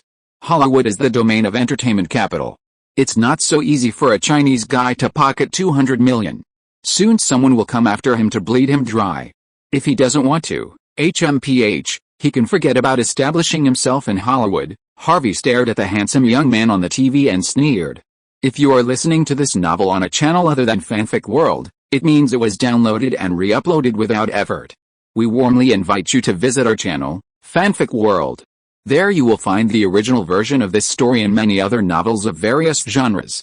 We look forward to seeing you dive into a world of incredible novels. Chapter 96, Turning a Bad Thing into a Good One. Okay, Link, I believe you. I think after your explanation, everyone believes you too. This wasn't a publicity stunt, right? Billy Crystal pointed the microphone at the audience. Yes, we believe Link. It was an accident, not a publicity stunt. We love Paranormal Activity. It's a really cool movie. Hundreds of Paranormal Activity fans in the audience shouted excitedly. Thank you. Thank you for your support, Link smiled. The photos he took earlier weren't wasted. He could give the fans more autographs later. Link, congratulations on clearing up the misunderstanding. Now let's go back to the previous question. You said you'd take a year to prove there was no publicity stunt. How will you prove it in a year? I plan to prove it with my next movie. After the next movie is released, I won't do any publicity, it'll all rely on word of mouth. If the box office reaches a blockbuster level, it will prove that my movie can be a hit without publicity or marketing. If it doesn't, it means that the success of Paranormal Activity was luck, the result of publicity stunt. How about that proof? Link laughed. Wow, Link, are you serious? You dare bet the box office of your third movie? A lot of people in the media are saying you're lucky, but you won't stay lucky forever. After the huge success of Buried and Paranormal Activity, your third movie is bound to lose money. You dare bet the box office of your third movie? Aren't you afraid of losing? Billy Crystal asked with great interest. No. Before filming Paranormal Activity, I said I'd use it as an experiment to explore the film market and understand audience tastes. Now I understand the market and the audience very well, and I'm confident I can make a movie that audiences will love, Link said with a smirk, his attitude arrogant. Bragging. This bastard is bragging. So arrogant, Robert Downey Jr. said disdainfully, looking at the television. Link's gotten cocky. After the consecutive successes of Buried and Paranormal Activity, he's become complacent, mistaking luck for ability. I bet his third movie will definitely lose money, Kiefer Sutherland said. This is a good thing. After his third movie fails at the box office, I'm going to bring this show up and replay it 100 times, so everyone can see his true colors, Robert Downey Jr. sneered. Yes, we'll get a few media outlets to publicize this later, so Link can't renege on his promise. Let's do it. The two clinked glasses and laughed heartily. How could Link say that? Isn't he digging his own grave? Lawrence Bender asked, puzzled. Do you think he's still the Link he used to be? No, he's not anymore. He's now the great director Link, the billionaire Link.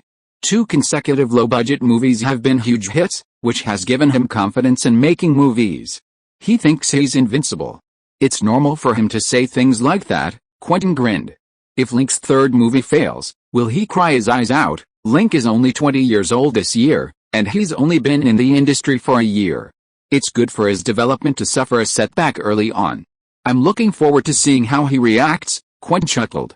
Dad, Link says he understands the market and the audience very well now, and is confident his next movie will be a box office hit. Is he telling the truth? Sofia Coppola asked, looking at director Francis Ford Coppola as he entered the living room. The film market changes every month, and audience tastes are constantly evolving. No one in Hollywood dares to say they understand the market and the audience. Link dares to say that because he's too young and hasn't experienced enough setbacks. A newborn sheep isn't afraid of a tiger. Director Capello shook his head. You mean his next movie will definitely lose money? Whether it loses money or not, I don't know, but with his current mindset, it'll be difficult for him to make a good movie. Director Capello waved and left. Sophia frowned, picked up the phone, and decided to call Link, telling him to be careful with his words and not be too arrogant. Haha, Sophia, you call Link as soon as you hear he's going to suffer a loss, and you even say you're not interested in him, Mila Jovovich teased, leaning on Sophia's shoulder. I've decided to join his film crew for training. He's my teammate, and knowing he's going to suffer, I can't just stand by and do nothing. Okay, you're just teammates, purely teammates, Mira joked. Sophia didn't argue with her and continued calling Link. After the latest episode of Billy's movie review aired, Link once again became a hot topic in the entertainment industry. On one hand, he denied in the interview that he was involved in the hype surrounding the release of Paranormal Activity. Before this, public opinion generally believed it was his doing. Now that he publicly denied it, many people didn't believe him.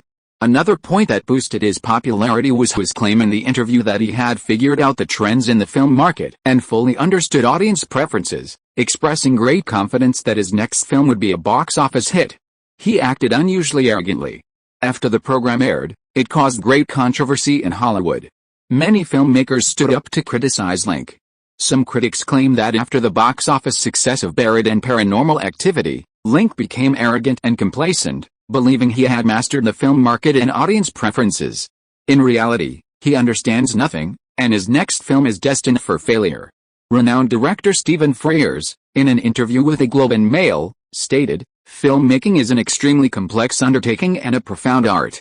Even masters like Alfred Hitchcock, Ridley Scott, and Orson Welles wouldn't presume to understand the film market and audience preferences. Others certainly cannot." Film critic Rudin Batchelor commented that the box office success of Paranormal Activity is exhilarating for anyone. As the director of this film, Link has reason to be proud, but the success of Paranormal Activity does not guarantee the success of his next film, nor does it signify that Link has matured into a director. As a new director, Link should approach his work with more caution and avoid arrogance. Complacency will inevitably lead to disappointment. And so on.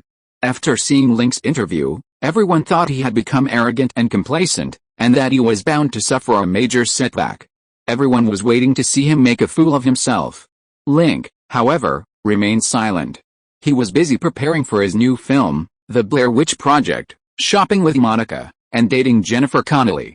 He even managed to attend a Hollywood Chinese gathering, meeting several Chinese actors, including John Lone, Joan Chen, Vivian Wu, and Wang Ji.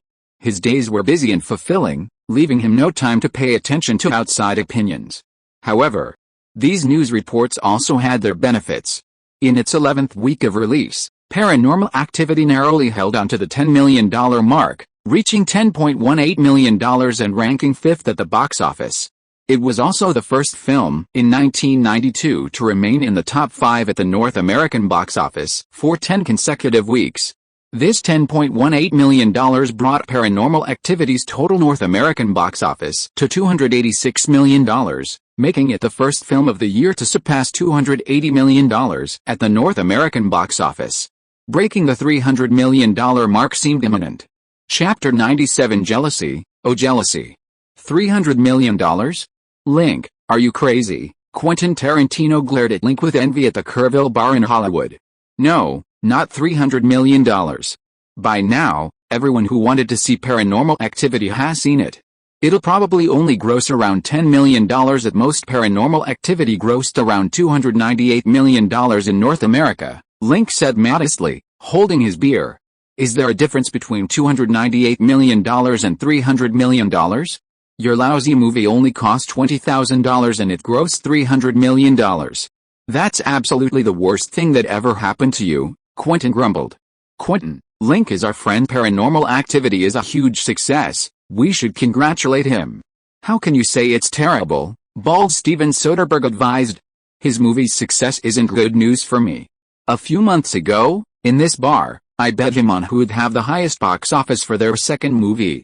His lousy movie grossed $300 million. Do you think I have any chance of winning? Quentin said angrily. I remember now, It seems there's really not much hope. Paranormal Activity is projected to gross $300 million in North America and over $300 million overseas. That's $600 million. There haven't been any movies with that much box office in the last 5 years. Unless George Lucas is willing to let you direct Star Wars, The Force Awakens, there's no chance, Steven Soderbergh laughed. That's it. My movie hasn't even started filming and I'm already facing a guaranteed failure. Do you think I'm in a good mood? Quentin gulped down his beer. Link shook his head. You can't just look at the movie's box office success, you also need to see how many people are criticizing me, how many people are hostile towards me because of this movie, and how much trouble this movie has brought to my career. Once you see these things, I think you might feel better. Link's thinking is correct, Steven Soderbergh said. The huge success of Paranormal Activity has made Link famous in the world of film, but this movie has also genuinely affected the interests of many people, including film companies and numerous cast and crew members, and the audience. The audience is the most important, Link added. This film, Paranormal Activity, suffered a similar fate to the future Spicy Hot Pot. Its quality was above average, not particularly outstanding. However, the excessive and overwhelming publicity impacted other films released at the same time, and also angered fans of many of the lead actors in those films, leading to a barrage of criticism. Paranormal Activity faced the same situation. Its popularity far exceeded what a $20,000 film should have. High box office, high criticism. Furthermore, Link earned over $200 million with Paranormal Activity, while entertainment industry capital failed to share in the profits. Given the profit-driven nature of capital, it's no wonder they were envious and tried to suppress him. Yes, these disadvantages are detrimental to Link's development in the film industry. He will face more difficulties in Hollywood than we have in the future. Quentin, you should comfort Link, Steven said. Link, if you could do it all over again, would you still choose to make Paranormal Activity? Quentin asked. Of course. Box office success is also an honor. No director would complain about their film's high box office. Link smiled slightly. Quentin chuckled and turned to the silent Robert Rodriguez, director of El Mariachi and a rising star in the industry.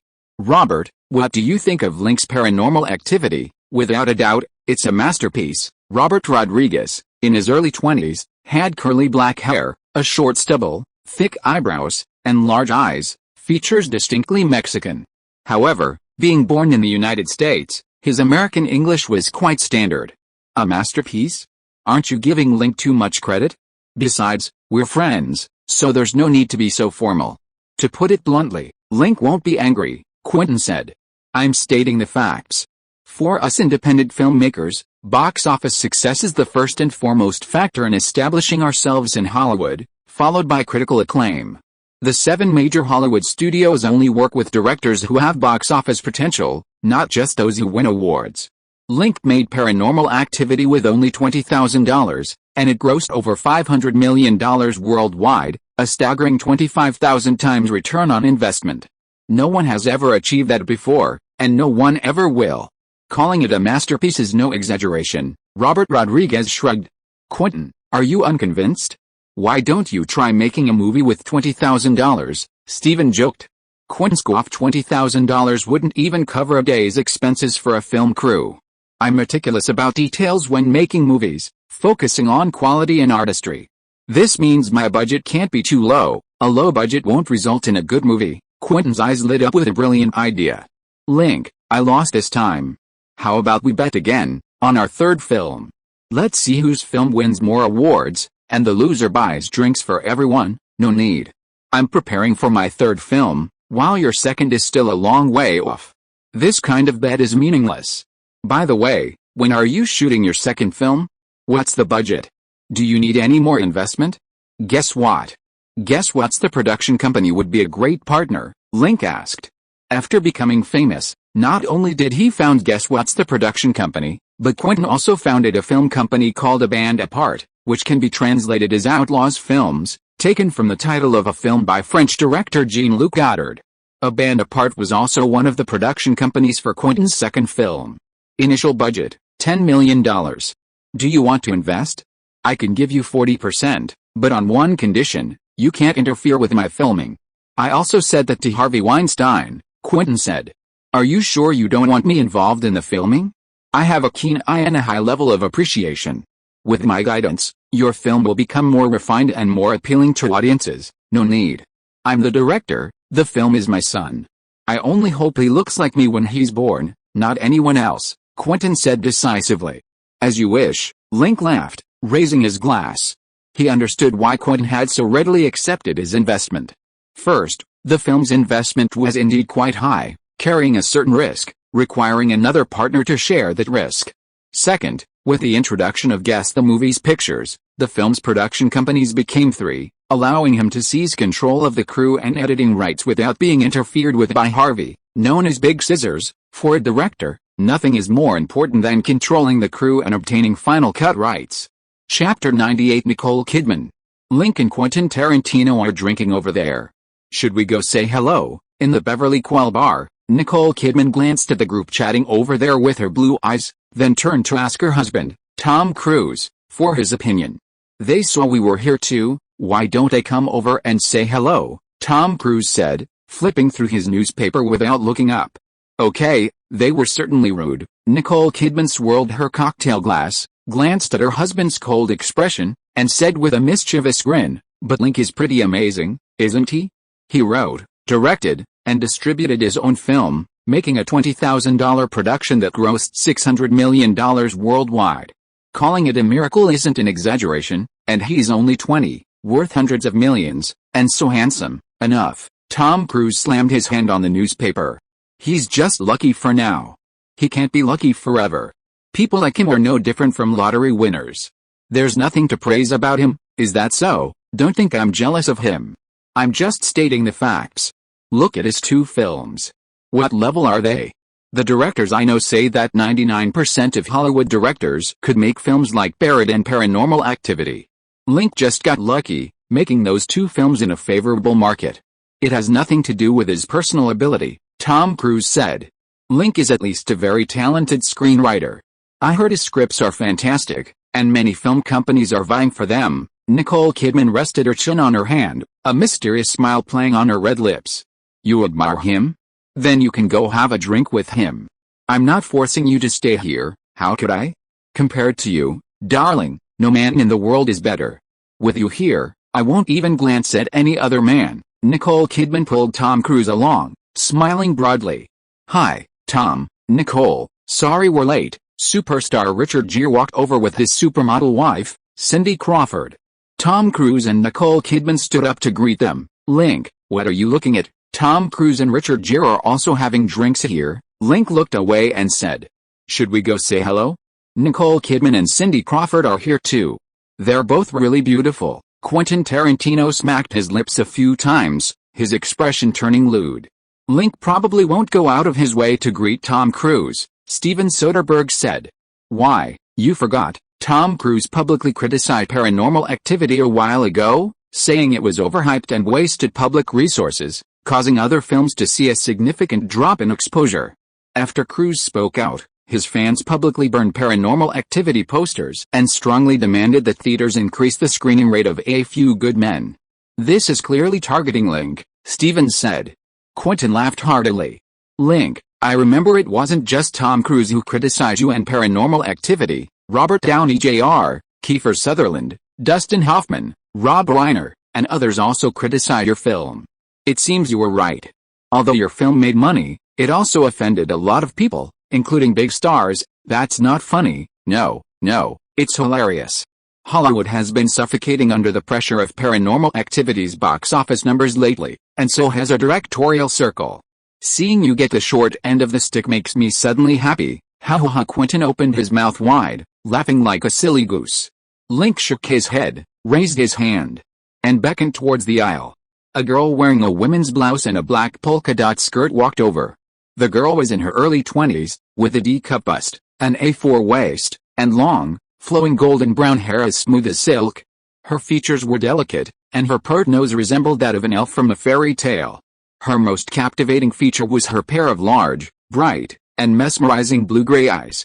Jennifer Connelly? Link, are you greeting her? Quentin exclaimed in surprise. Link stood up, pulled Jennifer Connelly to sit down, and introduced her to the group. Quentin noticed that as Link spoke, his hand was on Jennifer Connelly's waist, That wicked hand intimately encircling her slender waist, his fingers almost touching her lower abdomen. It was as if he were embracing his woman. Jennifer was his girlfriend? No. Quentin remembered Link's girlfriend as Monica Bellucci, a stunningly sexy Italian beauty. Why was Link embracing Jennifer Connelly now? What was this guy doing? As Jennifer Connelly got up to go to the bathroom, Quentin jumped up, sat down next to Link, put his arm around his shoulder, and asked in a low voice, "Tell me honestly, what's your relationship with Jennifer? Good friends, just good friends? How? What about Monica? Did you break up?" Quentin's eyes darted around. "Of course not, Monica's at home reading a script." "What do you mean? You bastard, you're two-timing me." Quentin grabbed his collar and demanded. This bastard not only hooked up with the Italian beauty Monica Bellucci, but also had the glamorous star Jennifer Connelly in his arms, and even openly declared Jennifer Connelly to be his girlfriend. This bastard is shameless. Link looked at him suspiciously, not understanding his agitation. "Is there a problem? You're two-timing me, don't you think there's something wrong with that?" Quentin roared in a low voice. Steven Soderbergh, Robert Rodriguez, Lawrence Bender, and Roger Ivory stopped talking and looked at the two strangely. "What's the problem? Last time I went to your apartment, there were two women in your bedroom. Weren't you having one on each arm?" "That's not the same. Those two were prostitutes. They came to my house to work, and I was their customer. Isn't that having one on each arm? What's the difference? Are people who solicit prostitutes more noble?" Link joked. Quentin Tarantino saw Jennifer Connelly return, pointed at Link, and said through gritted teeth, "You've fallen." "What were you talking about?" Jennifer Connelly smiled and sat back down next to Link. "Quentin's almost 30 and still hasn't found a girlfriend. He asked me how I managed to get a date with you, asking for my advice. I told him that if he had the chance, he could take the girl he likes on a roller coaster." Link smiled, putting his arm around Jennifer. "Don't mention roller coasters, I suspect you did it on purpose." Jennifer Connelly pointed at him, a hint of displeasure on her beautiful face. "What do you mean, on purpose? HMPH, you knew I was scared, yet you took me on some really dangerous rides, making my legs weak afterward. That's on purpose." "It was a great date, wasn't it?" "It was." Jennifer Connelly smiled and kissed him. Quentin rolled his eyes across from him. He had only asked Link out for drinks, not mentioning bringing a female companion. Now, out of the 7 men in the booth, Link was the only one with a stunning beauty in his arms. It looked more like Link was showing off his new girlfriend. And Link certainly did manage to show off. This guy not only had Monica Bellucci at home, but also the rising star Jennifer Connelly by his side. His luck with women was incredible. Quentin gritted his teeth in jealousy. "Ms. Connelly, I'm a fan of yours. Could you sign an autograph for me?" Robert Rodriguez asked somewhat awkwardly. "Sure, you're Link's friend, which means you're my friend too. An autograph is no problem." Jennifer Connelly took Robert Rodriguez's notebook and quickly signed it with a pen. "How embarrassing." Quentin glanced at Robert. Before inviting him, this guy claimed to be a Link fan, greatly admiring Link, and even said that filming El Mariachi was influenced by Barrett. But after meeting him, he didn't ask Link for an autograph, yet now, meeting Jennifer Connelly, he was rushing to get one, looking all shy. Sure enough, beauty is more important than idols. "Robert, are you writing a new script?" Link pointed to the notebook, A4 size, easily rolled up and slippery into his pocket. "Yes, but not really, just writing the beginning. I always carry a small notebook with me to jot down any sudden inspirations," Robert Rodriguez said. "That's a good idea. Once the new script is finished, if you need investment, you can come to me. And Steven, you're both very talented directors. If you need investment, you can come to me. I'll invest." "Haha, Link, you said it. I happen to have a project that needs investment. How about I show it to you in a few days?" Steven Soderbergh laughed. "No problem, you can come anytime," Link laughed. Steven Soderbergh, Quentin Tarantino, and Robert Rodriguez are among the best of the younger generation of directors. Investing in their films, even if they lose money now, can be recouped in the future. In addition, there's the box office subsidy system. Even if these people make a terrible film, as long as he participates in the filming and production process, he might be able to get a box office subsidy. Even a small subsidy won't make the box office data too bad. So this kind of investment is a sure thing. And as he said these words, Jennifer Connelly hugged his arm even tighter, as if holding something she cherished in her arms. Link could clearly feel the softness of her large breasts. Chapter 99 An accidental encounter in the bathroom.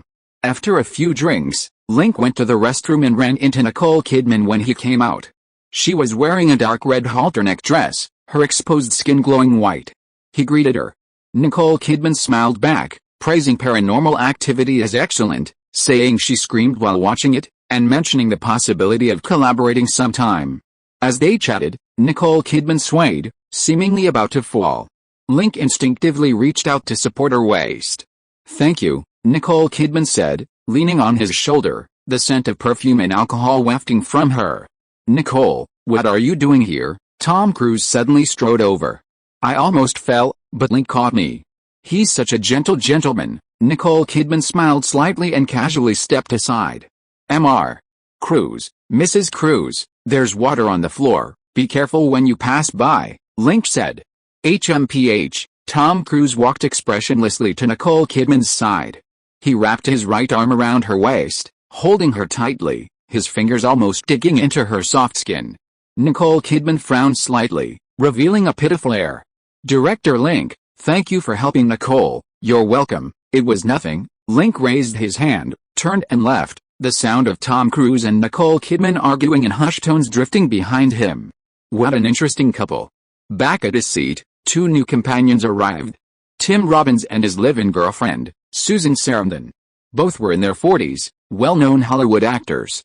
The former had appeared in several lesser-known films, including The Queen of Firecrackers, The Talkative Guy, Jungle Fever, and The Player, and his breakout role was the male lead in The Shawshank Redemption. Compared to Tim Robbins, Susan Sarandon was much more famous.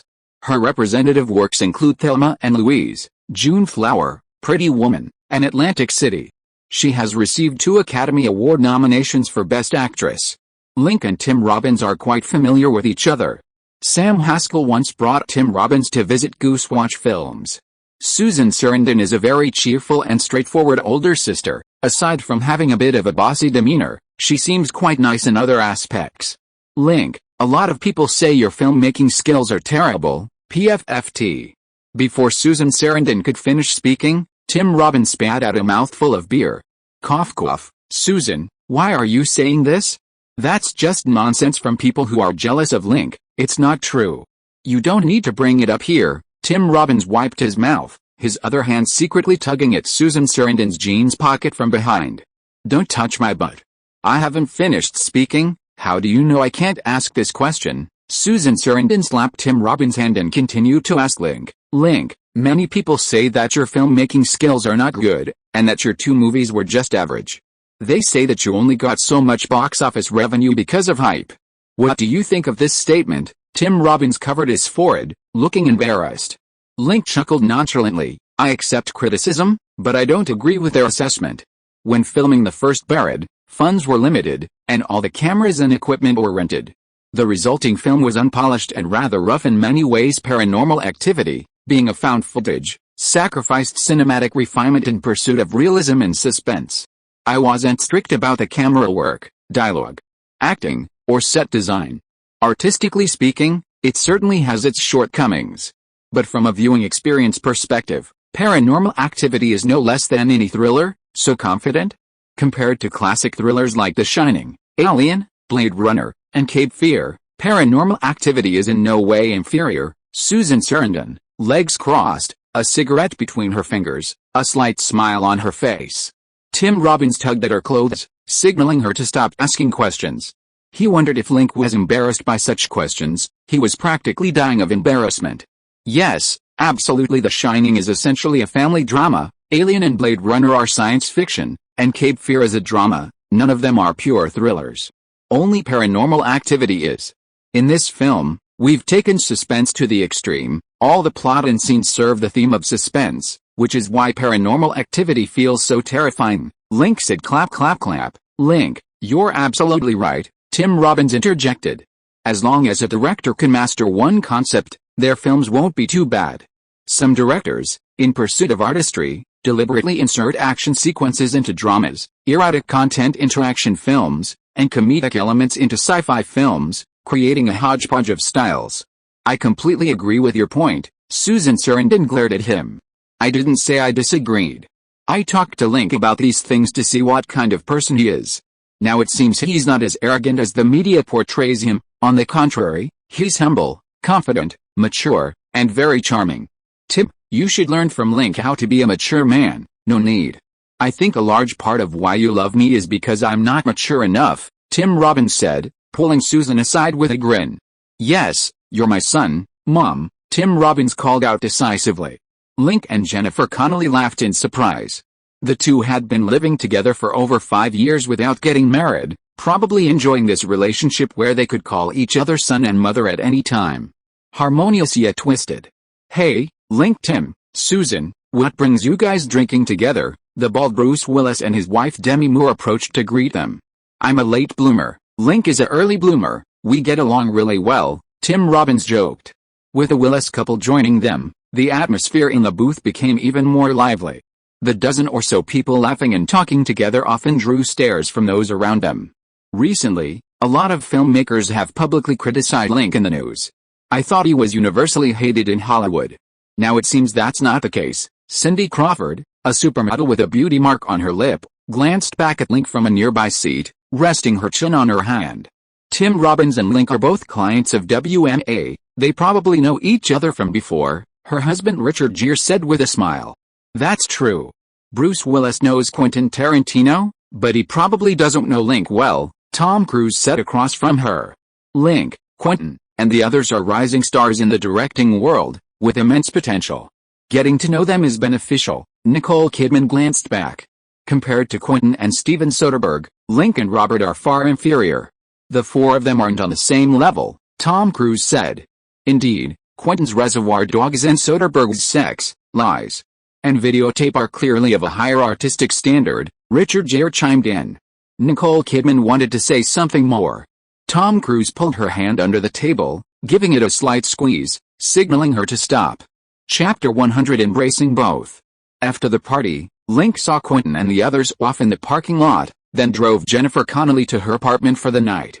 Their relationship had grown closer since their date at Magic Mountain Amusement Park, and they met up frequently to do what they loved. Sometimes it was at Link's newly bought apartment, sometimes at Jennifer Connelly's. Jennifer was pretty and innocent looking, a bit love-struck, but also a woman who enjoyed thrills. Her personality was even hotter than her figure, and she had a wild streak. Fortunately, Link was physically fit and could always keep up with Jennifer. They both enjoyed each date. However, after each date, Link would still return to his Golden Oak apartment to rest. Monica knew a little about his dates with Jennifer Connelly, but didn't care. Whether in America or Italy, it was perfectly normal for successful men to have several lovers. A man without lovers after achieving success was considered less attractive. However, after Jennifer appeared, Monica treated him even better. Every day, she would proactively make him breakfast, accompany him shopping, and become more proactive in the bedroom, using all sorts of sexy positions, seemingly trying to drain him dry. Link reciprocated by buying Monica a sports car as a gift and raising her bank card's maximum spending limit to $200,000. He would also reserve suitable roles for Monica, such as the second female lead in Ace Ventura, Pet Detective and Final Destination, allowing her to try out. He also planned to start a talent agency for Monica to manage. It was 1992, and many future stars were still small fry, such as Renee Zellweger and Matt Damon. Signing and nurturing them early would be a way to make money in the future. Similarly, with a talent agency, he wouldn't be restricted by agencies like CAA in terms of talent management. After the weekend, Link returned to the company to continue working on the film. Paranormal Activity had officially surpassed $300 million in North America in its 14th week of release, reaching $302 million, and its overseas box office had also accumulated to $252 million. The total box office was $554 million. Link earned $285 million from box office revenue and other copyright income. Although he made a fortune with Paranormal Activity, he also faced considerable criticism. Colleagues called him a terrible director, accused him of being ignorant of cinematic art and only interested in hype, and a disruptor of the film market. His reputation in the entertainment industry is currently mixed. Furthermore, the huge success of Paranormal Activity attracted the attention of the 7 major Hollywood studios, all offering to acquire guessing movies for $15 million, wanting Link to bring his company to work for them.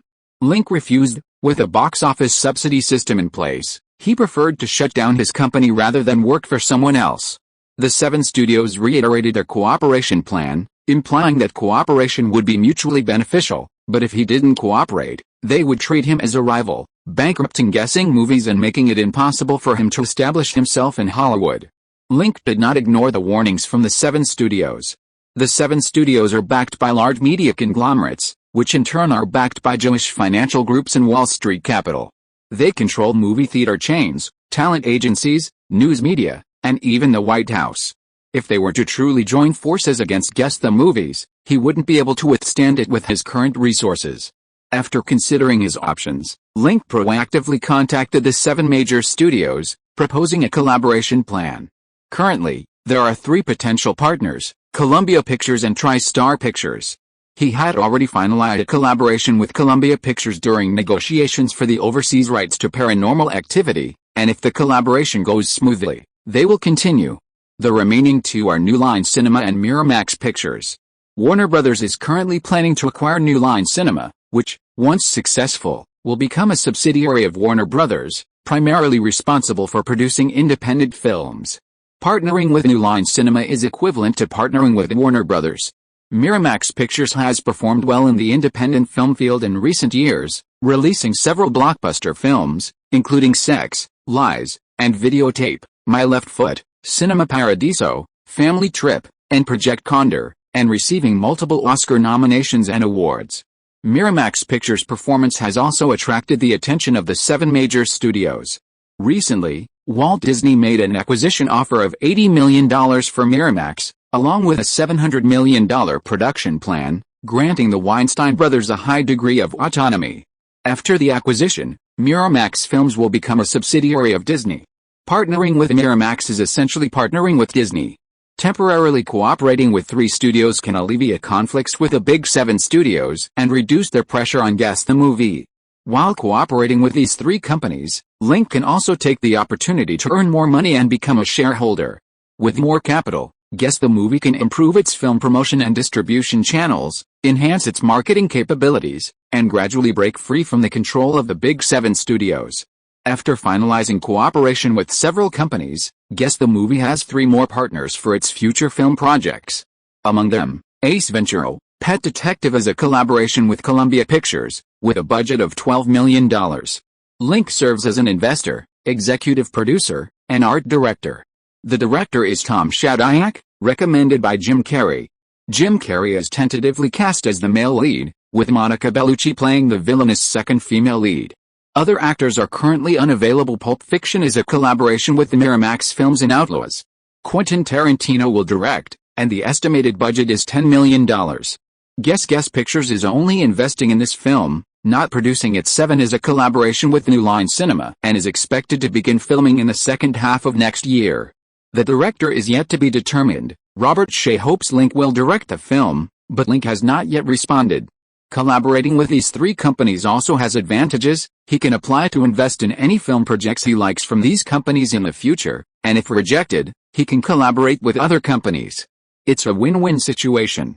Besides the projects with these 3 companies, Guess Pictures also has 2 independently produced films, The Blair Witch Project, with a budget of $50,000. Link serves as producer, screenwriter, and editor, with Sofia Coppola as assistant director and cinematographer. The film stars Renee Zellweger, Matt Damon, and Ben Affleck. Filming is expected to begin next week. Final Destination has a budget of $15 million. This will be Link's 3rd directorial work, and filming is expected to begin in March or April of next year. Daniel, contact Matt Damon and Ben Affleck, ask how their preparations are going, have them come to the company for a test shoot, and we'll go to the mountains to film next week. Link called Daniel DeVito. Okay, boss, I'll contact them now. End of this chapter. Thank you so much for reading until the end. Don't forget to give it a like. Looking for more exclusive content and immediate access? Subscribe to our Patreon. Remember, every like, subscription or donation encourages us to continue. Thank you all. See you in the next video.